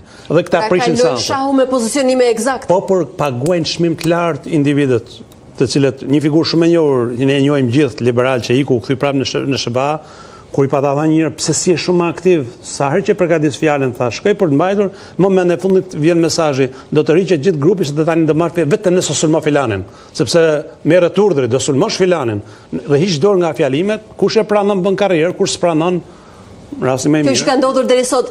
E keni në memorje se cili është ndoshta rekordi i aktivitetit më të ulët dhe eficiencës më të vakët? Nuk është qesja asaj. Unë kam memorje këtë që në 2 legislaturat e fundit, nga 20 deputetët të cilët kanë qenë ose pas një gjurmë parlamentar, nuk është fjala pa fjalim, as komision, as 20 deputet pas një gjurmë, ndoshta kjo ishte shifra që po kërkoj. Shpreha, s'më lehet mbaroj. Nga 20 deputet të cilët kanë qenë pas një lloj kontributi parlamentar, pjesa më e madhe e tyre janë konfirmuar. Ose ata ose antar i familjes tyre. Duhet ta kenë pas heshtje shumë. Janë rikonfirmuar legislaturën e re. Ato shifra që nxjerr instituti që drejton Afrimi tregojnë një pamje në fakt, por nuk është kjo pamje që na drejton tek problemi i madh që ka parlamenti sot. Ne faktin që ata nuk angazhohen, nuk është se na thotë se çfarë bëjnë ata që angazhohen.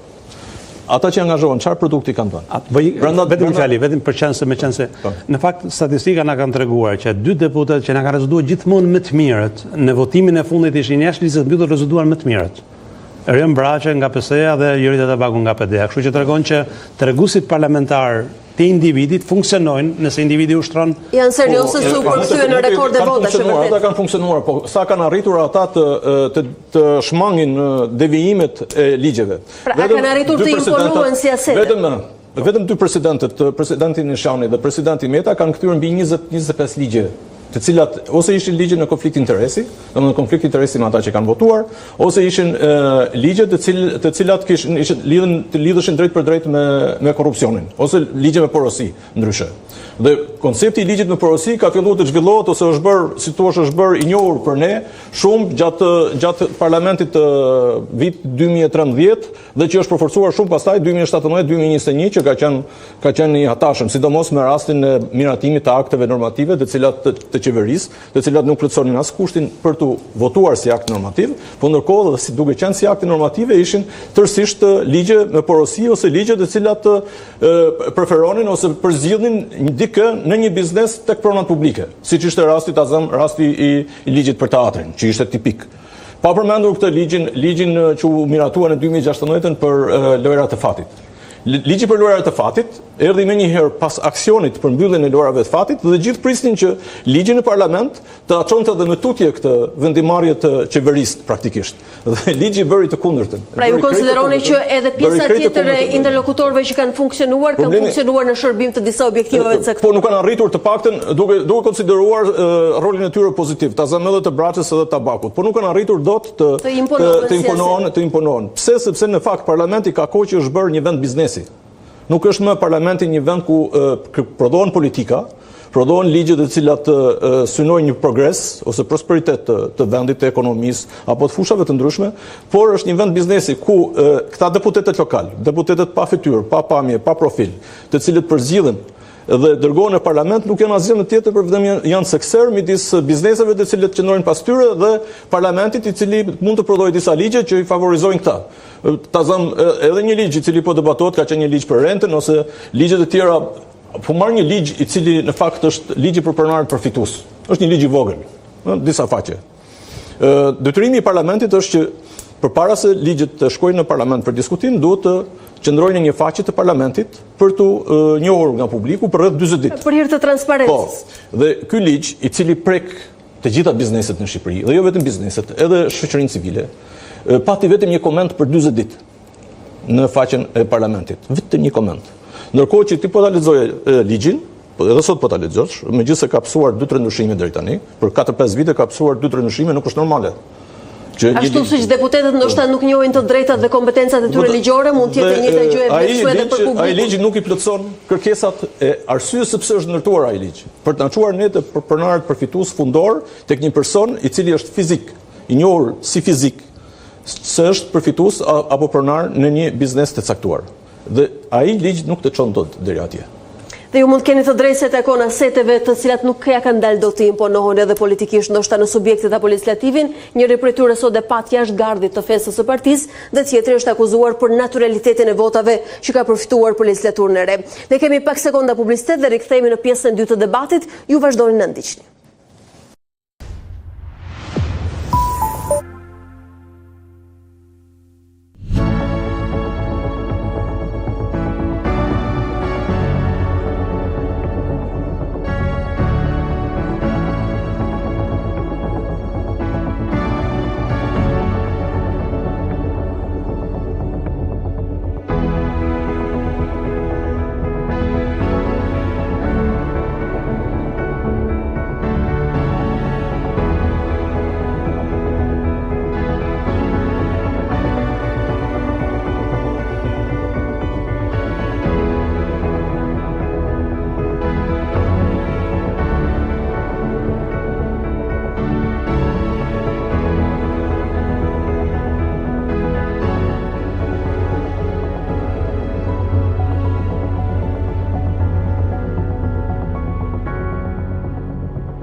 Nëse ka një merit ky proces është pikërisht transparenca.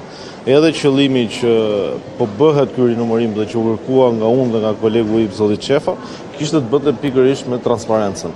Dhe nuk besoj se ka ndonjë, ju keni ndetur gjithë ditën këtu dhe e keni parë që transparenca ka qenë nivele maksimale. Përveç transparencës që bëhet këtu, çdo tavolinë është transmetohet online në YouTube dhe kushdo mund të ndjekë dhe aty të gjitha votat flet për flet, por dhe për verbalet. Po ka treguar deri tani hapje e kutive. A gjendën provat që ju kërkonit? Dëgjoj, se përket Tiranës, ideja nuk ishte për prova, fakti që u bërë rinumërim dhe rivlerësim, kishte të bënte me transparencën, kishte të bënte me pretendimet të disa kryesisht kandidatëve që ishin të dërsuar votat brenda llojit, por megjithatë procesi është vetëm fillimi dhe veta, janë numëruar më pak se 10% kutive, ka pasur ndryshime, të dy partitë e mëdha si PD-ja dhe PS-ja kanë humbur vota nga ky proces. Ndërkohë që ke kandidatët ka pasur lëvizje, disa kandidatë ka rezultuar që kanë votat pa merituara, ndërkohë që disa të tjerë kanë marrë më pak vota. Pra procesi është në fillim, nuk mund të bëjmë një bilanc tani që të themi se në çfarë mase mund të ketë ndodhur në një tjetërsim votash. Mase ju keni parë, kemi të bëjmë gabime njerëzore apo mund të ketë patur raste kur ka qenë tendencioze lëvizja e votave? Deri tani të paktën për ato flet që kanë ardhur dhe që janë konsultuar me trupën e KAS-it, kanë qenë çështje të diskutueshme, madje edhe ne në disa vendimarrje jemi ndarë me shumicë, kështu që ato nuk mund t'i quash as gabime, por janë çështje subjektivitetit grupeve të numërimit. Pastaj nëse vijmë do shohim tjetërsime votash që janë masive nga i njëjti grup numërimi, pastaj nuk mund të themi dot më që janë gabime njerëzore, por që janë të qëllimshme. Deri tani nuk kemi pasur asnjë rast tillë. 25. Rinumërim dhe rivlerësim për kryeqytetin i cili ka nisur ditën e sotme, dëgjua zotin Braho, përfaqësuesin e KAS, i cili deri në këtë fazë ku jemi, ku duket se ka pasur lëvizje votash edhe me subjektesh, por edhe mes kandidatësh, tashmë në këtë pjesë epizodike të konfirmuara, bëhet fjalë për gabim njerëzor. Se çfarë do të provojë Curia e diskutojmë pas pak, zoti Çipa po e nis me ju. 151 qendra votimi dhe tashmë janë indikacionet e para. Çfarë lexoni fillimisht nga kryeqyteti, ndonse procesi do dojë ende kohë për finalizimin? Do dalë një kampion i asaj çka është pretenduar edhe nga palët, por edhe nga pjesa e komentuesve elektoral, që do të thotë që nuk ka diskutim që kemi një kampion të vjedhjes dhe të kalimit të votës nga njëri deputet tek tjetri. Lufta bëhet gjithmonë për listat e hapura, nuk bëhet fjalë për ata që janë në pjesën e garantuar të listës komode. Dhe sipas shenjave të deri tanishme nuk është se do ketë ndonjë ndryshim të madh. Opozita praktikisht ka marrë atë që quhet të drejtën e verifikimit të pretendimeve të saj në një kampion, jo aq sa e ka dashur dhe sa e ka pretenduar, dhe kjo është arsye pse në agjendën e komunikimit ditore të kryetarit të opozitës zotit Berisha hidhen fakte dhe sillen le themi qoftë edhe imazhe të procesit të shkuar zgjedhor, por unë shoh që nuk është se kemi ndonjë befasi që të mund ta mbaj në kalenda të mëtejshme procesin, jemi tek ajo kohë që zyrtarisht është paralajmëruar edhe nga Komisioni Qendror i Zgjedhjeve, duke pat parasysh procesin e të zgjatur të ankimimeve që bëhen, dhe që palët nuk është se ka ndonjë diferencë. Në 2 ditët e fundit ne kemi vërejtur vetëm një ankimim nga partitë e vogla, që cilave u kanë lëvizur jo më shumë se 50 vota në gati 151 kuti që janë numëruar. Kështu që kjo e ul atë le të themi pretendimin dhe zhurmën për ndotjen e procesit zgjedhor të 11 majit. Kjo është thjesht më shumë për një konsum, mendoj unë, nuk është se do të kemi ndonjë ngjarje që mund të shënoj transferimin e një mandati nga njëra palë tek pala tjetër, apo nga njëra parti tek partitë e tjera. Lufta ka qenë brenda llojit në 2-3 momente, dhe e dyta është krijuar një mundësi tjetër për diversitetet e brendshme të vetë partitë. U përmend tu rasti zotit Xhafa, meqense ka numrin rekord të marrjes së votave, dhe do të vijë një moment dhe pjesë e diskutimit dhe debatit ose zhurmimit do të jetë nëse ke pas 20.000 vota dhe të rezultojnë gati 17.000, një diferencë shumë e konsiderueshme për 3.000 vota. Çka do të bëhet të diskutueshme brenda partisë? Pikërisht, por jo se do të prish atë që quhet, le të themi, balancat e integritetin e procesit zgjedhor. Zoti Krasniqi, nga ky fragment i parë i kryeqytetit, çfarë lexuat? Ka lëvizje të vogla dhe sporadike mes kandidatëve dhe mes subjekteve, por jo ende në trendin tregues se çfarë mund të jap si produkt final. Po nuk pritet kishte ndonjë dallim madh. Ne kemi diskutuar përpara këtë, sidomos në Tiranë që konsiderohet një nga qytetet më të kulturuar Shqipërisë në aspektin demokracisë. Nëse krahasojmë Tiranën pastaj me ca zona ku edhe ka zgjedhje, kështu që është situatë krejt tjetër. Por unë në fakt pash një gabim shtypit në raportimin e ngjarjeve. Nëse thuhet për shembull që diferenca midis një partie tjetër është 3 vota, unë pa marr shembull pash një parti të vogël. E thoshte diferenca është 3-4 vota. Në fakt kur i hapa listën e anëtarëve, dilte -3, -2, -5, -7, kur i mlidhe gjitha bashk diferenca dilte 3, por kishin lëvizur 150 vota në totalin e kandidatëve. Çfarë shpjegon këtë disrekordans mes raportimit dhe asaj çfarë ndodhet në listë? Do thotë që nëse përqindja e votave të parregullta nga jo një votë që është gabim njerëzor, por diçka më shumë se kaq, shtrihet në një numër të madh, ne kemi problem madh me administrimin zgjedhor. Dhe kemi problem madh me zbatimin e ligjit, dhe kemi problem madh që po i pagujmë njerëzve për herë dytë me taksat tona për një punë që duhet ta kishte bërë korrekt. Kështu që do duhet të kishte hetim krimi zgjedhor, do duhet të kishte përgjegjësi, do duhet të kishte akt partive politike për përjashtimin nga partia të komisionerëve që kanë shkel ligjin dhe marrin përsipër të kostove që vijnë nga kjo gjë. Zoti Krasniqi, nëse vizatimi nga situata do të jetë kjo dhe rezultati apo konkluzioni që ne nxjerrim është problemet dhe vështirësitë me administrimin, atëherë a do duhet kishte një rishikim të plot, sepse nuk është vetëm çështje që mund të reduktohet në numra, në 3 më shumë apo 3 më pak. Administrimi është një proces i cili kërkon shenjë të rinë dhe menaxhimin e mirë të procesit. Kutia votimit nuk tregon se si është votuar. Kutia votimit tregon se si është menaxhuar dita e votimit. Zgjedhjen në Shqipëri vendos para ditës votimit. Dhe pjesa tjetër është e pamatshme. Ne kemi vetëm një produkt dhe këtë produkt kodizohet thotë o hapen partitë siç ndodh me kërkesën e 2 komisionerëve ose për arsye studimore të jepet pas 6 muajsh, një periudhë caktuar. Zakonisht nuk e kanë dhënë kurrë për arsye studimore, e kanë djegur. I djegun ato materialet sepse s'duan t'i hapen. Por nëse ne i hapim në mënyrë vazhdueshme dhe i dërgojmë njerëzit para përgjegjësie kur kanë shkelur ligjin, ne do mësohemi që ata njerëz që i dërgojmë atje nuk kemi dërguar për kush është hajduti më i mirë, po kemi dërguar në punës publik që duhet jenë modeli i zyrtarit në numërimin e votës. Pra ky mund të jetë një moment që mund të jetë edhe i vlefshëm për leksion, adresim dhe kanalizim i përgjegjësive dhe jo vetëm amnistie. Unë nga reagimi që kam parë deri tani kam një përshtypje krejt negative, sepse gjithë përkrasit e Partisë Socialiste që janë fitues e shohin me bezdik të lloj procesi, ulurasin nëpër media pse numërohet, pse u mbet kohë, alibi, bla bla bla, dhe nuk thonë që dikur kanë hyrë ngrevuria vetë ata për të hapur kutitë e votimit. Dhe po shohin që edhe në kutitë e tyre të votimit janë prekur praktikisht. Dhe prekja është të gjitha partitë, nuk është vetëm një parti. Dhe e dyta, Partia Demokratike mendoj që nuk i ka hap kutitë e votimit për të legjitimuar procesin, po për fituar kohë. Përfituar kohë dhe për shtuar argumente në elementin kohë. Për kohë, për të evituar debatet të kërkesës kandidatëve. Sepse vinte imponuar në fakt nga kandidatët dhe jo nga partia. Imponuar s'pyet njëri aty me po tha aty bëjmë zgjedhjen partitë përjashtë nga partia. Problemi është në këtë rast interesat bashkohen, kalojnë pushimet verore dhe ishte Partia Demokratike para një detyrimi dhe presioni po i quaj publik nga kandidatët që proklamuan publikisht që do ta kërkonin procesin e rinumërimit dhe rivlerësimit për hir transparencës. Pra ishte një lloj detyrimi për partinë. Tani u bën zgjedhjet e primarëve në parti, asnjë nuk kërkoi numërimin dhe asnjë nuk ja miratuan edhe atyre që shprehen pretendime. Pse? Sepse ka ca rregulla të tjera atje.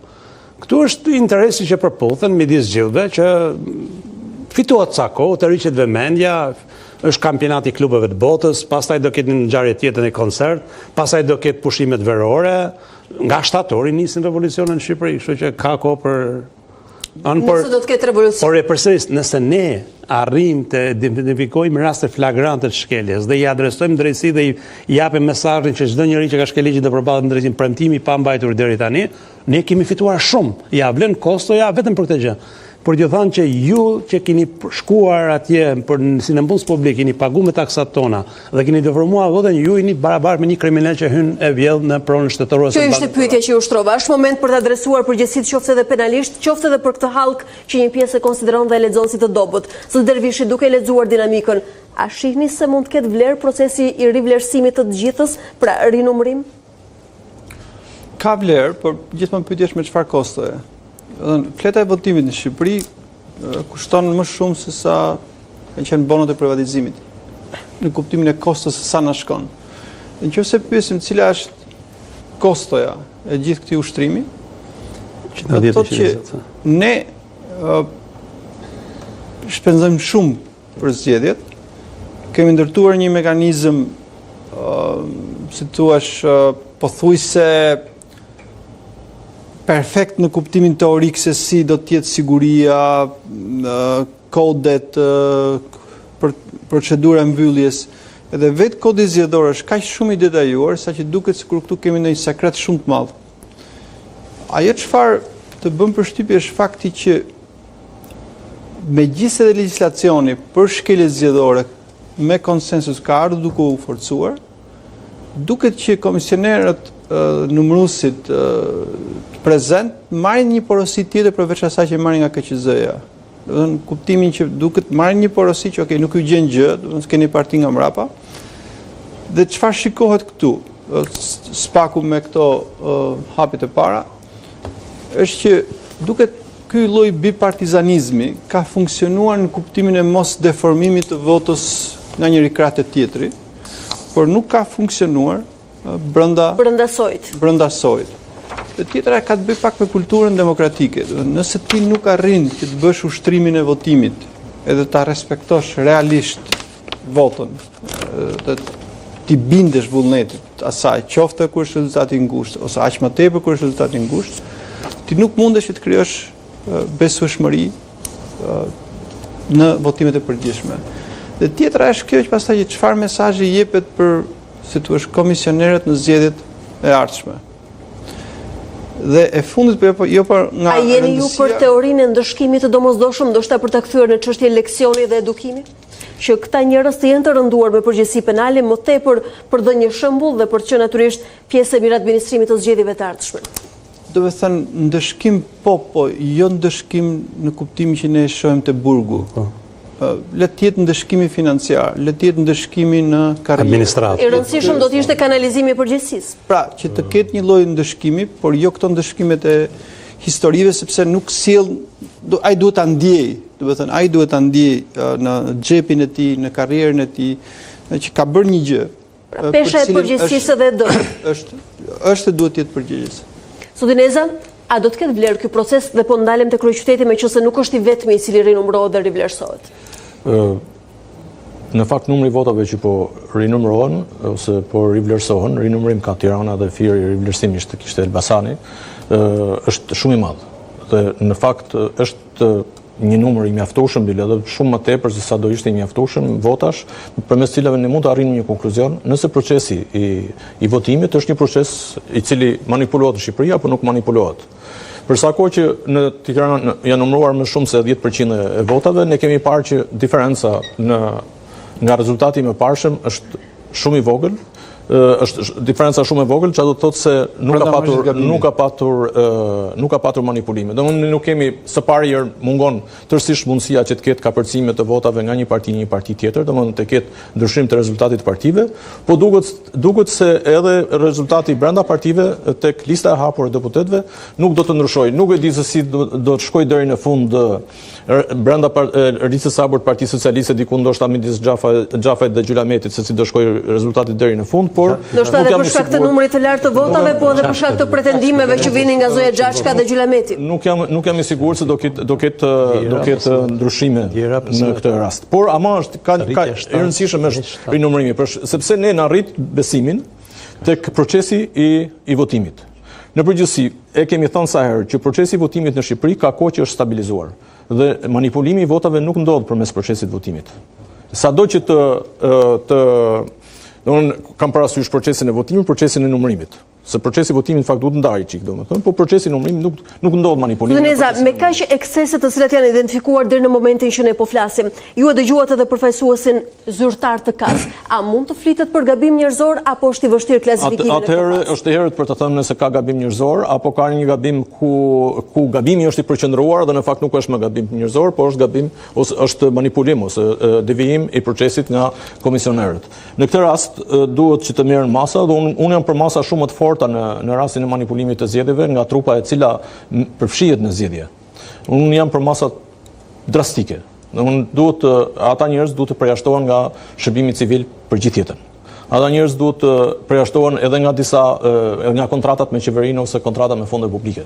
Duhet të jenë në një farë mënyrë, duhet të jenë, si thua, një pikë e zezë, një njollë e zezë, sepse në momentin kur ata luajnë me votën e qytetarëve, ata mund të luajnë me çfarë do lloj çështje tjetër. Mos u gabofsha, Çekia në vitet 90 i dëbonte nga vendi ata që manipulonin në procesin zgjedhor. I dëbonte nga Çekia për të mos u kthyer më kurrë në Çeki. Ka dhe dënime të tilla. Pra forma të tilla ndëshkimi, ndoshta për të rritur nivelin e përgjegjësisë. Dënimet e ashpra janë dënime janë dënime të duhura për procesin zgjedhor. Procesi zgjedhor është i shenjtë, është shumë i rëndësishëm, është sa është disiplinë, është moral, është progres, është siguri, ka gjitha do. Këtë dëbimin e ke besoj fjalën për para luftës botërore, së dytë. Jo, në vitet 90. Nuk po bëj shaka fare, kjo është e vërtet, mund ta verifikosh. Në Çeki i kanë dëbuar njerëzit të cilët janë kapur duke manipuluar procesin e votimit. Sepse kanë përshtypjen se u tillojnë si madh disproporcionale në raport me sensin e përgjithësisë. Të bien ndesh me diskriminim, me kushtetutën, me konventat, asnjë shtet mund të bëjë shtetas edhe vet. I ka dëbuar nga Çekia. Pas ka një kontingjent të dëbuar. Zotë Krasiqi, pyetja ime është dhe besoj kurioziteti një pjesë të mirë që shohim procesin e numërimit. A mund të ketë shanse për ndryshim mandatash, pra numerikisht a mund të merret mandati nga një palë dhe të kalohet te tjetri ose edhe brenda radhëve të partisë? Teorikisht janë vetëm dy mundësi. Është një mundësi në firë për një mandat të një partie tjetër në raport me mandatin 12 PS-s, që në këtë rast nuk është ajo zonja që përmendet, po është një kryetari i partisë zonës, se merr për shkak kotës zgjedhore dhe rivaliteti midis dy zonjave të Partisë Socialiste në Tiranë. Për shembull, një prej precedentëve të përmendur është Ali Mehmeti dhe Zoja Tabaku brenda Partisë Demokratike. Apo ndodh që Ali Mehmeti mund të marrë një mandat edhe nga Partia Mundësia? Jo, sepse numri i votave është shumë i madh, hendeku është shumë i madh. Hendeku në rast të tilla nuk mund të jetë më i madh se 100 maksimumi 200 vota. Dhe vetëm të dy mundësi janë, një në Fier dhe një në Tiranë të Partisë Socialiste. Të ndodh me ata në kutitë e mbetura, nëse po deri tani janë mundësi të probabiliteti shumë. Ka një mundësi sepse kur u diskutua në lidhje me kur u shqyrtuan këto ankesat, që u bën ankesat e para, sidomos nga grupi socialist, nga deputetët socialistë të listës Sapor, kandidatët të listës Sapor. Ankesat ishin në lidhje me qendrat e votimit të fshatrave. Një KZAZ, cila merret kryesisht me qendrat e votimit të fshatrave, aty ishte ky problem. Nuk e di nëse kjo KZAZ është numëruar tani apo s'është numëruar. Pra ky është shansi potencial që ndoshta mund të ndodhë edhe një transferim në çështjen e mandatit. Vetëm që mund të ndryshojë mandatin, ndoshta vetëm në këtë zonë. Por nëse edhe ajo zonë do dalë në siç janë këto që janë numëruar deri tani, 150, afërsisht 150 kuti, nuk besoj se do të po them, pra.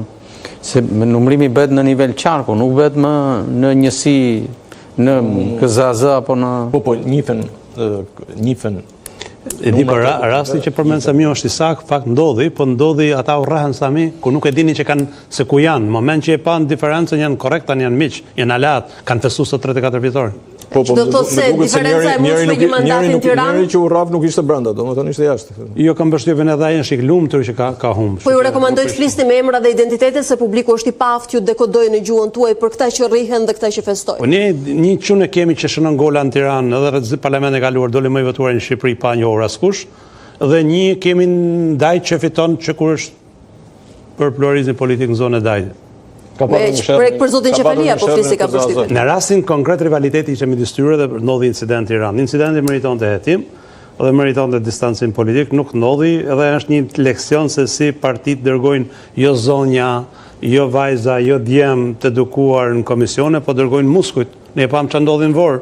Ligji e ka që dërgojnë me shkollë të lartë, dhe ata na kishin dërguar një grup muskujve që i thonin palëve politike largohuni që 9 mëngjesit se i keni humbë zgjedhjet, ata s'kishin filluar ende zgjedhjet. Megjithëse rekordmendët e legislaturës së kaluar tashmë janë zëvendësuar me rekordmend të ri, të cilët fakte dhe janë pjesë e denoncimeve të vazhdueshme të opozitës. Po është normale, po e dini se shpuna se kanë krijuar shumë mite. Nëse ju më në rastin e Durrësit, janë mite apo janë rekorde reale? Janë mite. Rasti i Durrësit, rasti i Elbasanit, rasti i Tiranës, janë 3 raste që kanë analiza krejt të ndryshme. Nuk ngjasojnë njëri me tjetrin. Është tjetër gjë një grup kriminal ta marrë individin, ta vesh, ta mball, ta dërgojë deputet në parlament, siç kemi raste të tilla. E tjetër gjë grupet e forta të qytetit të mlidhen dhe të pasurit e qytetit vendosin këtë të dërgojnë në parlament dhe të caktojnë individin dhe ta bëjnë të në mënyrë gati konsensuale. Dhe tjetër, Pra ju po thoni që kemi të dyja standardet dhe vi nga qarqe të ndryshme. po, ne kemi 3 standarde. Të dyja metodologjisë, standardi në fakt mund të jetë i njëjti. Jam e detyruar të quaj standard derisa Kur futen një listë gabohet sepse njerëzit e zonës i njohin individët dhe i dëjnë lidhje dhe për shembull dinë që njëri prej tyre nuk ka as baba kriminal, as në antar familjes në kriminal, po është çuni që ata duan dërgojnë dikë që të nëshojnë imazh në Tiranë. Dhe kanë zgjedhë dikë ta ketë imazhin në rregull. Zgjedhje më elegante në këtë rast. Tani unë po them, nuk futen, unë po them në mënyrë po themi figurative që çdo rast meriton vlerësim. E dini se për mua shqetësimi më i madh nuk është ky, thënë drejtën, sepse ky rast hetohet. Dhe nëse prokuroria e mban premtimin që na ka premtuar, prokuroria duhet të hap 3 dosjet, edhe Tiranës, edhe të rastit Durrësit, edhe rastin Elbasanit dhe duhet të thosh shqiptarëve nëse këta 3 individ vërtet janë njerëzit më të votuar të Republikës së Shqipërisë kur askush nuk i njeh për politikan dhe nuk kanë lidhje me politikën dhe nuk kanë lidhje me përfaqësimin dhe nga i s'kanë siguruar votat, dhe nga ana tjetër për mua shqetësimi kryesor është kur një numër drejtorësh krejt pa njohurës në nënetime nga SPAK shënoi një rekord kombëtar, por rekord botror, shkoi në një pell ku partia kërkon të 10 mandate dhe fiton 12 dhe dalin të gjithë mbi 10.000 vota me parat publike, me të punësuarin publik, me asete publike, me shtetin, me policinë, me strukturën e me gjithçka tjetër. Ky rast meritohet tim dhe nëse ndodh kjo do përsëris ndeshkojmë te rasti rumun, rasti bullgar, që 19 të një rasti tillë hetuan në Bullgari. Gjykata kushtetuese i dha drejt palës ankimore, 19 deputet humbën mandatin. A është Shqipëria gatshme përballet me realitet tillë? A është e gatshme që drejtësi të marrë përsipër të hetojë dosje të kësaj natyre? E keni këtë pritshmëri me qenë se flisni për 3 të tilla në mënyrë eksplicite? Të them drejtë në mënyrë simbolike, unë jam pak i zgënjur se si drejtësia ka lënë shumicën e ditëve të javës në pritjen e për ambasada. Detyra atyre kryesore është kryen punën dhe të marrin premtimin që ka dhënë qytetar shqiptar për prodhuar drejtësi zgjedhore. A keni ende pritshmëri që të ketë ndonjë rezultat në horizont nga krimi elektoral, zoti Dervishi, zoti Neza? Në qoftë se nisemi nga përvojat që kemi deri tani, qoftë në periudhën parazgjedhore 2 mujore kur funksionoi task force-a dhe përgjatë procesit votimit, edhe ditët pas votimit unë nuk kam pritshmëri në lidhje me ndonjë gjetje ose ndonjë aksion të ri të SPAK-ut apo të task forces në përgjithësi në lidhje me procesin e zgjedhjeve të 11 majit. Në fakt goditja që drejtësia ose pushteti gjyqësor i ka dhënë zgjedhjeve lidhet me mostrajtimin e 2 dosjeve shumë të rëndësishme, 339 dhe 184, të cilat nëse do trajtoheshin atko shumë problematika, të cilat janë prodhuar për zgjedhjeve në Shqipëri, qoftë në 2021, 2023 edhe këtë vit, nuk do ndodhin më. Por ata nuk patën as A mund të konsiderohet ende drejtësia në kastin dhe standardin e kohës kur po bëj ping-pong me 184 dhe 339 që përveç se u ra pluhuri, më pas bë një lojë ping-pongu dhe afatet kaluan? Jo, ajo ishte shumë e qartë. Në të 2 dosjet, të cilat tashmë janë publikuar, janë të njohur jo vetëm për publikun shqiptar, por edhe atë ndërkombëtar, përfshishin zyrtar shumë të lartë dhe ishte detyrë e SPAK-ut që t'i merrte në shqyrtim ata zyrtar të lartë. Mund t'i nxirrte të pafajshëm në fund të procesit, por ishte detyruar që ta ndiqte procesin pik për pik derisa të arrinte një përfundim. Nëse do të arrinte në përfundimin që ishin të fajshëm, do t'i merrte, do t'i dënonte, do t'i çonte në gjykatë. Natyrisht, do t'i çonte në gjykatë dhe gjykata do t'i dënonte. Por ama duhet ta ndiqnin procesin. Ne sot nuk kemi në gjendje të themi që ato 2 dosje prodhuan të pafajshëm. Në fakt ne jemi në gjendje të përmendim vetëm ECE-jakën, rrugën dhe kilometrat që bën. ECE-jaka ishte një mekanizëm për t'i shpëtuar personazhet atyre 2 dosjeve. Në atë moment kur drejtësia dështoi përballë atyre 2 dosjeve, të cilat ishin në fakt të prodhuara nga vetë drejtësia. Nuk ishin dosje të cilat shkuan nga partitë politike, ato ishin të prodhuara nga prokurorët. Ishin produkt i investigimit dhe observimit të prokurorëve. Dhe përsa kohë prokurorët të dorëzuan atë si një dosje e cila kishte tharm, kishte përmbajtje për të gjykuar dhe për të trajtuar nga SPAK-u i cili u kriju si trup në 2020-ën, atëherë këta duhet ta bënin këtë gjë dhe jo ta transferonin në një fshat, si thua në një fshat juridik, po them unë se nuk është fshat Peshkopia, po në një fshat juridik sepse ka një gjykatë të shkallës parë e cila u mor me të dhe në fakt ndëshkoi nivelet e treta të dosjes, jo nivelet e para dhe as të dytët. Zoti Dervishi, për një komponent të shtuar në këto zgjedhje që platforma elektorale pati të iniciuar madje nga SPAK në bashkëpunim edhe me entet e tjera, a është e falshme edhe mungesa e rezultatit edhe pasiviteti nga drejtësia për krimin elektoral? Tani kjo është një çështje që ne kërkojmë që, domethënë, edhe këtë gjë ta zgjidhë SPAK-u. Pra, një trup prokurorësh për 20 personash, 10 për krimin organizuar, 10 me korrupsionin në nivelet e larta. I themi që tani këto të pastrojnë dhe zgjedhjet. Në fakt, kjo ishte një vetë iniciative SPAK-u dhe ju e dini mirë që në janar e përmendi zoti Dumani, më pas e bëri realitet edhe në bashkëpunim me prokurorinë dhe me KQZ. Lexuat atë që çfarë po mendoja, do të thënë që çfarë do të artikuloja. U kryu dhe një lloj pritshmërie. Mirë po, në vend që ne ta ushtrojmë presionin mbi partitë politike, sepse ato i prodhojnë kandidatët. Do të thënë, cila është arsyeja që një kandidat që e njeh lagja, e njeh qyteti, e njeh qarku, e njeh vendi, e di se kush e mbështet, ti e paraqet si kandidat, i drejtohemi SPAK-ut. Dhe themi, po SPAK-u çfarë bëri?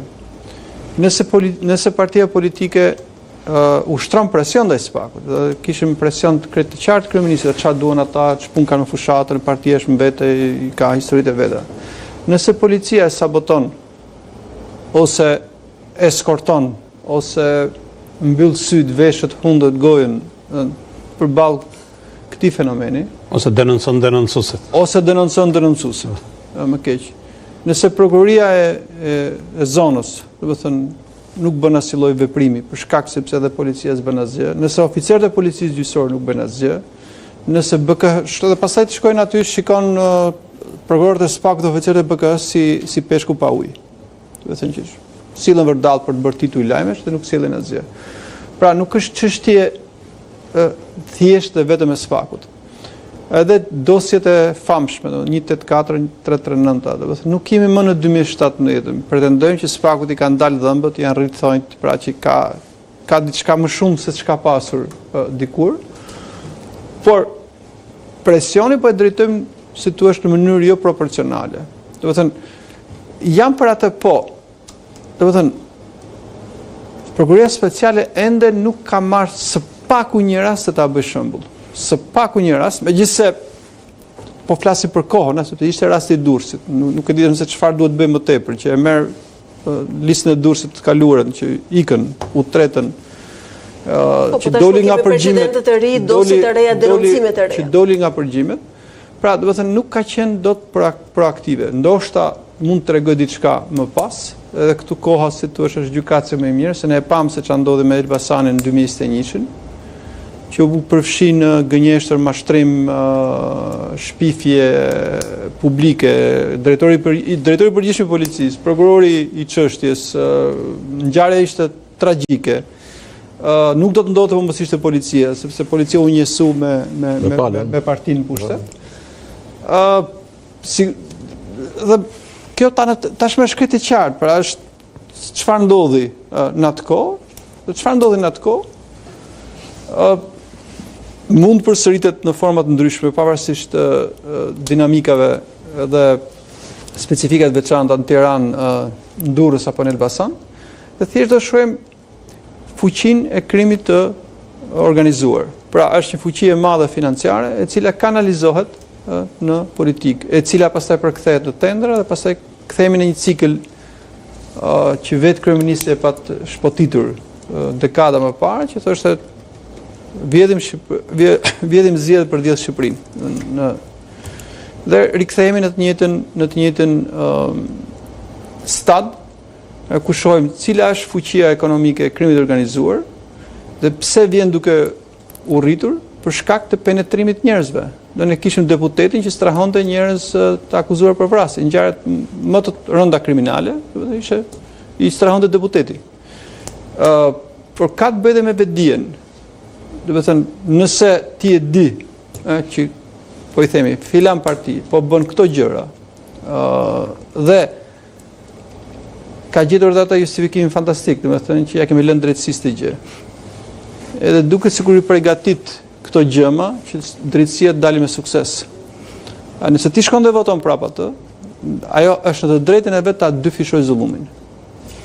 Zotë Qipa, a mos ndoshta koha do të na japë të drejtë për këtë lloj skepticizmi të investuar në raport me drejtësinë, sidomos kur flasim për politikën e aq më tepër në episodin specifik për krimin elektoral? Po deri tani na jep të drejtë, donse po të sillim në vëmendje pohimin zyrtar që ishin rreth 74 çështje në nënhetim që u publikoi edhe në media. 23 për të cilave nisën dhe për të tjerat nuk kishte argumente. Nuk kemi një, le të themi, një shembull tamam evident, skepticizmi mbetet në fuqi, por unë kam përshtypjen se do të ndodhi diçka më ndryshe, sepse ky është një proces edhe i vështirë, e dyta do kohën e vet, një pjesë e tyre për të investiguar lidhjet, mënyrën e suportimit financiar prej botës së krimit të kandidatëve dhe mënyrën se si janë qarkulluar këto shuma në networket e tyre, kërkon kohën fizike. Unë kam një lloj bindje që do të kemi raste, nuk e di a do të ndryshojë kjo në kuptimin potencial të fjalës, por do të kemi raste dhe kthehem edhe në cilësinë si gazetar. Që do thotë se jeni informacione se mund të ketë rezultate nga hetimet e nisura. Do të ketë më shumë se 2 mandate që do të transferohen për shkak të hetimit. Mandate të cilat mund të transferohen. Kur them transferohen, nuk e di unë ku do të transferohen, po do të transferohen ke pasarsi ose tek lista. Sa kur pasarsi e kishe. Po. Bëhet fjalë për të dyja kampet apo janë përqendruar në njërin prej tyre? Meqense keni informacion. Për shkak të manipulimit thua apo për shkaqe të tjera të cilat? Për shkaqe të hetimit, pra po themi, për krimin zgjedhor dhe për fshirje në korrupsionin zgjedhor. Për cilin prej kampeve bëhet fjalë apo këtë informacion nuk e keni? Janë 2 raste, unë përgjithsisht jam gazetar i më shumë se 2 burimeve. Këte kam të saktë, kështu që jam i rezervuar për derisa ende nuk ka një Atëherë presim konfirmime, gjithsesi ne ju falenderojmë që na por që janë 2 hetime, këtë e di shumë mirë, nuk mund të flas për emrat konkret, por janë 2 hetime, të cilat do të ndryshojnë mandatet në kuptimin emëror të fjalës. 2 hetime dhe 2 rrisje potenciale. Pak sekonda publicitet, ndërsa ne rikthehemi me pjesën e 3 dhe minutat e fundit të debatit vetëm pas pak.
farsa elektorale e 11 maj 2025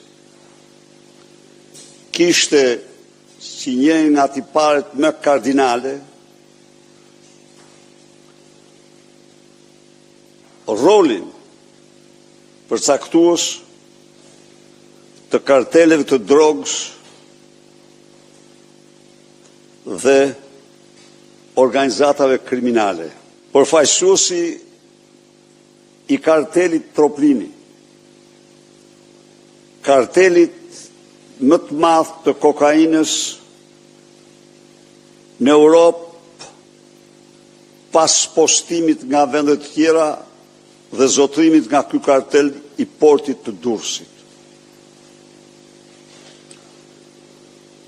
Përfaqësuesi i këtij karteli dhe Edi Rams, Arken Balla, i parashikuar si ministër i brendshëm,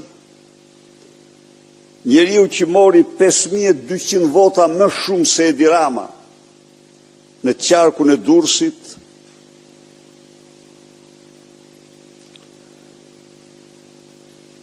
është i lidhur shpirt dhe xhep me këtë kartel. Këtu dhe njëherë denoncoj me forcën më të madhe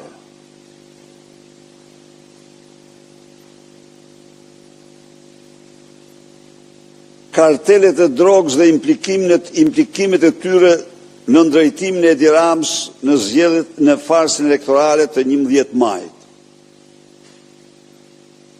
Deklaroj dhe njëherë se rezultati këtyre zgjedhjeve të bazuar në krimin, drogën dhe farsën nuk do njihet kurrë.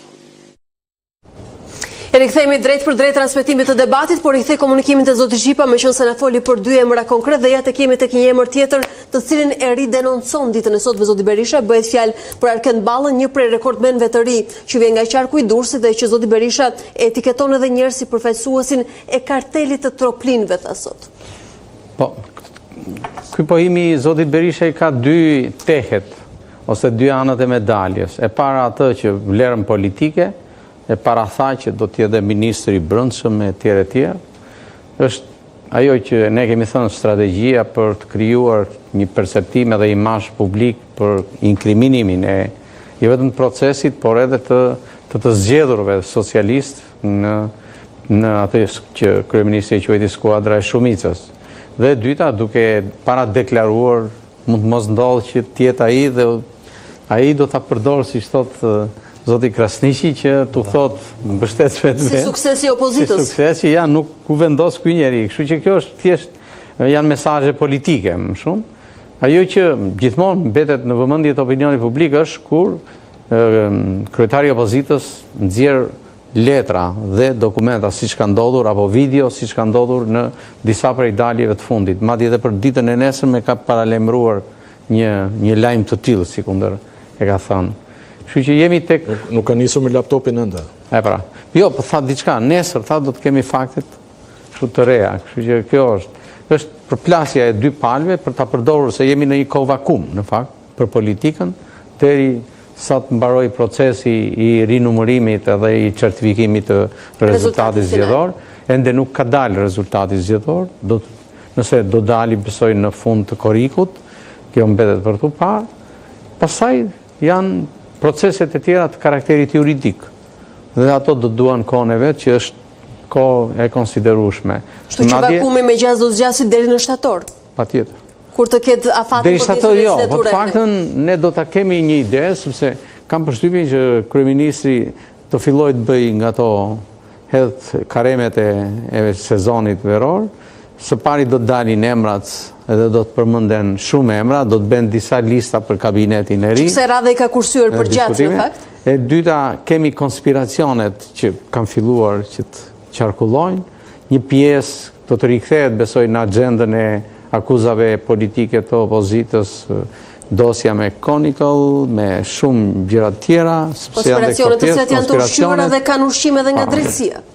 Ky është problemi dhe besoj që nga le të themi 20 gushtit do të kemi të paktën do të ketë një ide se cili do të jetë kabineti i ri mundshëm i zotit Rama dhe cilat do të jenë emërimet që ai do të bëjë edhe në institucionalizmin shqiptar, se tashmë është një shumicë që merr vendim vetë firmos, vetë vulos, nuk është se ka. Gjithse ndërtimi i idesë finale për kryeministrin dhe vendimarrjet e tij ka qenë gjithmonë i vështirë, ndonse i përshtatet dhe komportohet me elementin surprizë për emrat. Po e keni vënë edhe në seancën e fundit të parlamentit aktual, pati le të themi diversione nga zoti Noka për shembull ndaj zonjës Spiropali, apo sepse janë duke u diskutuar kush do të jetë në ashtu siç sapo bëri zoti Berisha me Arken Ballën. Kështu që jemi në këtë linjë, në këtë naturalitet të politikë bërjes.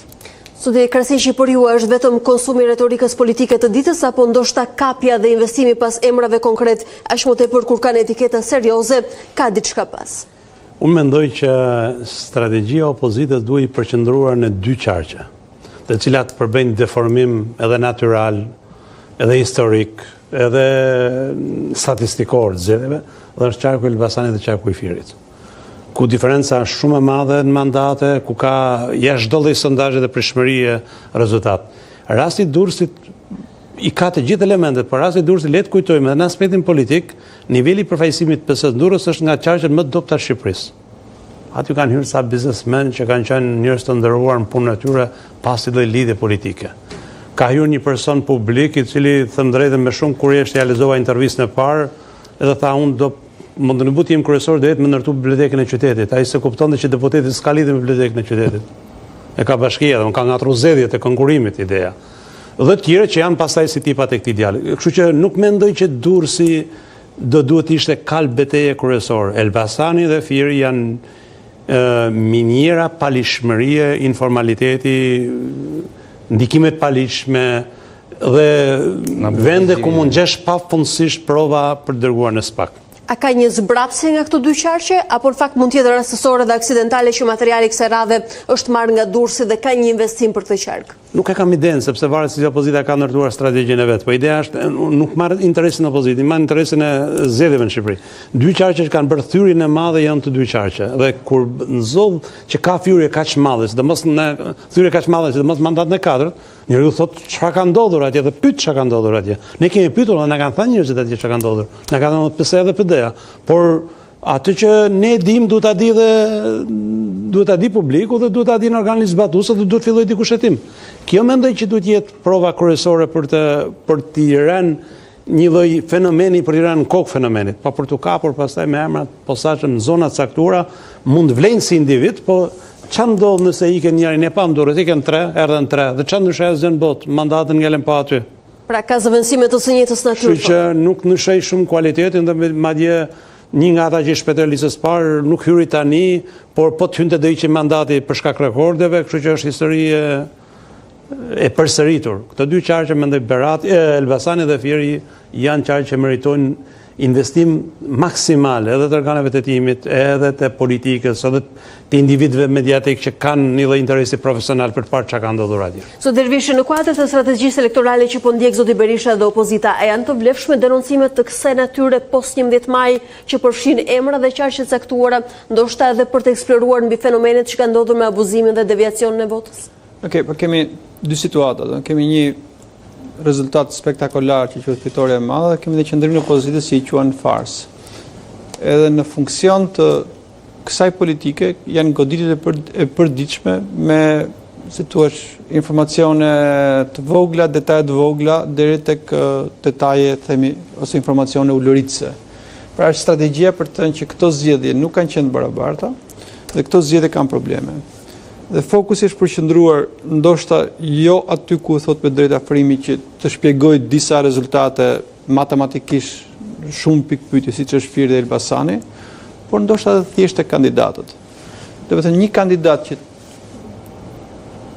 ka dalë në listën e hapur dhe merr shumë vota ka 3 arsye. E para mund të jetë një individ shumë i njohur, shumë i talentuar, i dërguar nga Zoti, dhe që njerëzit befas e shohin si një lloj profeti dhe thonë që po i japim besimin ton këtij. E dyta mund të jetë që ky njeri nuk është kaq shumë i njohur, por është një organizëm, një trup organizuar siç është partia politike dhe jep besimin dhe punon gjithë partia dhe ai mbledh votat. Varianti tjetër që më duket shumë i mundshëm është që ky individ mbështetet nga një strukturë akoma më organizuar se partia politike dhe që është krimi organizuar. Sepse një fenomen lokal unë e kuptoj në lagjen e vetë, në qytetin e vetë, por nuk e kuptoj do të nga një cep i qarkut në një cep tjetër. Atëherë këtu ka diçka më të madhe. Dhe në këtë rast, do të thënë, si të thuash në gjuhën e prokurorëve apo të hetuesve, do të thënë, këto janë shifrat që flasin vetë. Do të thënë, shifrat nuk gënjejnë. Nga 2 në 22, do të thonë, zgjedhjet e kaluara ka marrë 2000, ka shkuar në 22.000. Ishte rekordi më shumë se 5.000 votave nga kryeministri. Kur një kandidat merr më shumë se sa kryeministri, do të thuash çfarë aftësish të mëdha ka ky njeri. Që në fakt si profil politik është anonim. Okej, deri ku shkon si themi bamirësia, ku diun gjendshmëria, kontributi social, lobimi po të doni për të. Lobimi, forca e strukturave, lidhjet farafisnore, lidhjet e kryshënisë, do të thënë deri ku shkojnë, deri ku shkon ky rrezatim votash që vjen. Nëse ti shikon një kandidat që ka marrë, do të thënë, nga një cep i qarkut deri tek biruca e fundit e burgut, do të thënë vota në mënyrë graduale, ti shikon ka një fenomen që nuk ka lidhje as me politikën dhe as me themi atë që i themi në kultura demokratike, pra me vullnetin e votuesve. Aty është, si thua, është dhënë një komandë, edhe kjo komandë pastaj zbatohet me disiplinë ushtarake në çdo qendër votimi, në çdo kuti votimi dhe në çdo cep të qarkut. Ky është rasti që nuk të gënjejnë dot as statistikat dhe as statisticienët që interpretojnë. Kjo do thotë që ka një lloj vlere iniciativa për ta ekspozuar për publikun, për ta bërë dekodueshëm, pavarësisht se aty ka edhe retorik politike brenda dhe natyrisht edhe konsum dite. Po faktet që ju na sqaruat flasin për këtë lloj funksionimi të mekanizmit. Do të thënë, nëse flasim për atë tokë fjalshëm hetim kryesisht, këto janë rastet që një prokuror nuk ka nevojë të thotë s'kam denoncim, nuk ka nevojë të thotë s'kam lexuar gjë në gazetë, nuk ka nevojë të thotë që nuk kam kallëzim nga pala e dëmtuar apo kundërshtarët. Kështu një kallëzim do duhet kishte nisur pas e tij. Ishte thjesht dhe vetëm çështje për instancat ligjzbatuese, po është çështje dhe thjesht dhe për median. Do të thënë si fenomen për të studiuesit e politikës, do të thënë si ndodhin që në këtë lloj sistemi disa njerëz krejt pa njohur befas kthehen në fenomen kombëtar që diskutohen. Pra po thoni që indicia për nisur një hetim ka ekzistuar dhe është publike, so zoti Krasniqi? Duke qenë 100% dakord me atë çfarë thotë zoti Dervishi, por në krahasim se secili prej nesh përfshi dhe unë kam pas mundësi për shkuar në Durrës dhe për të pyetur çka ka ndodhur. Dihet skema. Dhe ju më keni thënë që keni pasur shumë të thjesht aksesin me informacionet dhe në konfushate. Jo, e tregojnë dinte gjithë, domethënë grupi që kontrolloi qytetin vendosi këtë zgjidhje deputet dhe caktoi 2 emra që do i përkranta dhe të shkonin. Dhe votat janë deleguar në mënyrë piramidale dhe horizontale dhe kanë qenë në listat e mbyllura vetëm. Jo, në hapura. Jo, njëri ishte të dy në listat e hapura. Njëri është listë e mbyllur. Mirë, më flas për këta 2 që votuan në mënyrë masive. Dhe dihet po themi dhe si ka funksionuar mekanizmi. A e din Spaku, sot ka pas një lajm që organet speciale kanë qenë kontroll në Durrës. Kanë pasur kontrolle banesore dhe në bizneset e njërit prej figurave që në fakt është në krye të agjendës denoncimeve të opozitës. Shpresojnë të ketë ndërlidhje për të parë, për të tetuar, sepse nuk është qeshja ai që u tha që para këtu, nuk është qeshja të fusim njerëz në burg ose të arrestojmë dhe të jemi mirë me statistika. Dikush duhet të tregoj si është e mundur që qyteti kryesor porti i Shqipërisë vazhdon të kontrollohet në çdo legjislaturë nga një grup i caktuar informal dhe vendos kush do të jetë kryetar bashkie, kush do të jetë deputet, kush do të jetë drejtor, kush do të jetë ministër, kush do të drejtojë SHE-n në Shqipëri, kush do fitojë tendrat në publik, kush është zë pallatin, kujt i besohet pallati, kush shpërblet për rrëzimin e pallatit, sepse edhe kjo ka ndodhur. Të gjitha këto fenomene dhe praktikisht zinxhiri i Durrësit shtrihet edhe në Elbasan, shtrihet edhe në Fier dhe shtrihet edhe në Dibër në rastin e fundit. Dhe duket se është mekanizmi për ngjashëm funksionimi zoteneza për fund. Durrësi ka qenë laboratori i mekanizmit dhe kanë filluar fillimet i ka qenë në vitin 2000, në zgjedhjet lokale të vitit 2000. Atëherë ka qenë një mekanizëm naiv, pothuajse nuk ishte ky mekanizëm që është sot. Mori këtë formë, këtë pamje që ka sot, po jo kaq të fortë, mori në 2007 në zgjedhjet lokale me kandidatimin e Valgjush Dakos. Që nga moment. E deri sot në Shqipëri kemi vetëm përformim të këtij mekanizmi, tashmë jo vetëm në Durrës, jo vetëm në zgjedhje lokale, po në zgjedhje parlamentare dhe në qytete të tjera siç ka ndodhur në Elbasan. Mendoj se ka diferenca midis Firit dhe Elbasanit dhe mekanizmit të Elbasanit dhe Durrësit, sepse në Fir ka funksionuar presioni shtetëror, administrata shtetërore, me gjithë mekanizmin, me gjithë fuqinë, me gjithë tasetet e saj, kurse në Durrës dhe në Fir mekanizmi ka qenë i kombinuar, ka qenë i miksuar midis mekanizmit shtetëror dhe mekanizmit që vjen prej krimit ose buron prej krimit organizuar në Shqipëri. A shihni si vlerë të shtuar këtë taktikë elektorale post zgjedhje që po ndjek Partia Demokratike, pra a do t'i japi ndonjë vlerë procesit denoncues? Partia Demokratike po i bën derë në fakt qytetarëve shqiptar dhe vendit duke zbërthyer si mekanizëm atë çfarë ka ndodhur në zgjedhjet në Shqipëri, jo vetëm në 2025-ën, po edhe në 2021-ën, edhe 2017-ën. Është një njëjti mekanizëm që ka prodhuar të njëjtin fitues dhe pastaj një njëjti fitues i cili ka prodhuar e ka përforcuar ose ka riqarkulluar edhe një herë të njëjtin mekanizëm për të ardhur sërish në pushtet. Ajo çfarë duhet kemi parasysh një gjë është kjo, që këtë lloj mekanizmi nuk e përballon dot një parti politike. Sado e madhe tjetë dhe sado e fuqishme tjetë, duke përfshirë këtu edhe Partinë Demokratike që është partia... Dhe për këtë duket e ndërgjegjshme sot opozita, sidomos Partia Demokratike. Se po t'ishte për të përballuar, do përballohej të paktën në 2025-ën. Dhe shenjat e parë që ky lloj mekanizmi nuk përballohej çfarë do lloj koalicioni ose çfarë do lloj miksture të kishte opozita, ishte 2023. Po në 2025 u bë shumë e qartë se ishte e pamundur të përballohet me ato mjetet të cilat ka në dorë një opozitë. Absolutisht. Këtë mund ta përballojë qytetari, mund ta përballojë nëse shteti vendoset në funksion të zgjedhjeve të tjera. Ka përshtypjen se zoti Krasi që mendon ndryshe, e keni ide në një listë cilësore. Unë kam bindje në një platformë ndryshe, me një vizion ndryshe, me një ekip ndryshe, opozita fiton të zgjedhjet. E keni thënë këtë në fakt para, gjatë fushatës edhe pasi humbur. Unë ju falenderoj që ishit pjesë e kontributit në panelin e kësaj darke. Të nderuar shikues, ju falenderoj për vëmendjen e treguar. Ndajemi bashkë sonte për të ritakuar sërish të hënën me debat në orën 20:30. Deri atëherë nga unë Alba Lishani, natën e mirë dhe miru takofshim bashkë.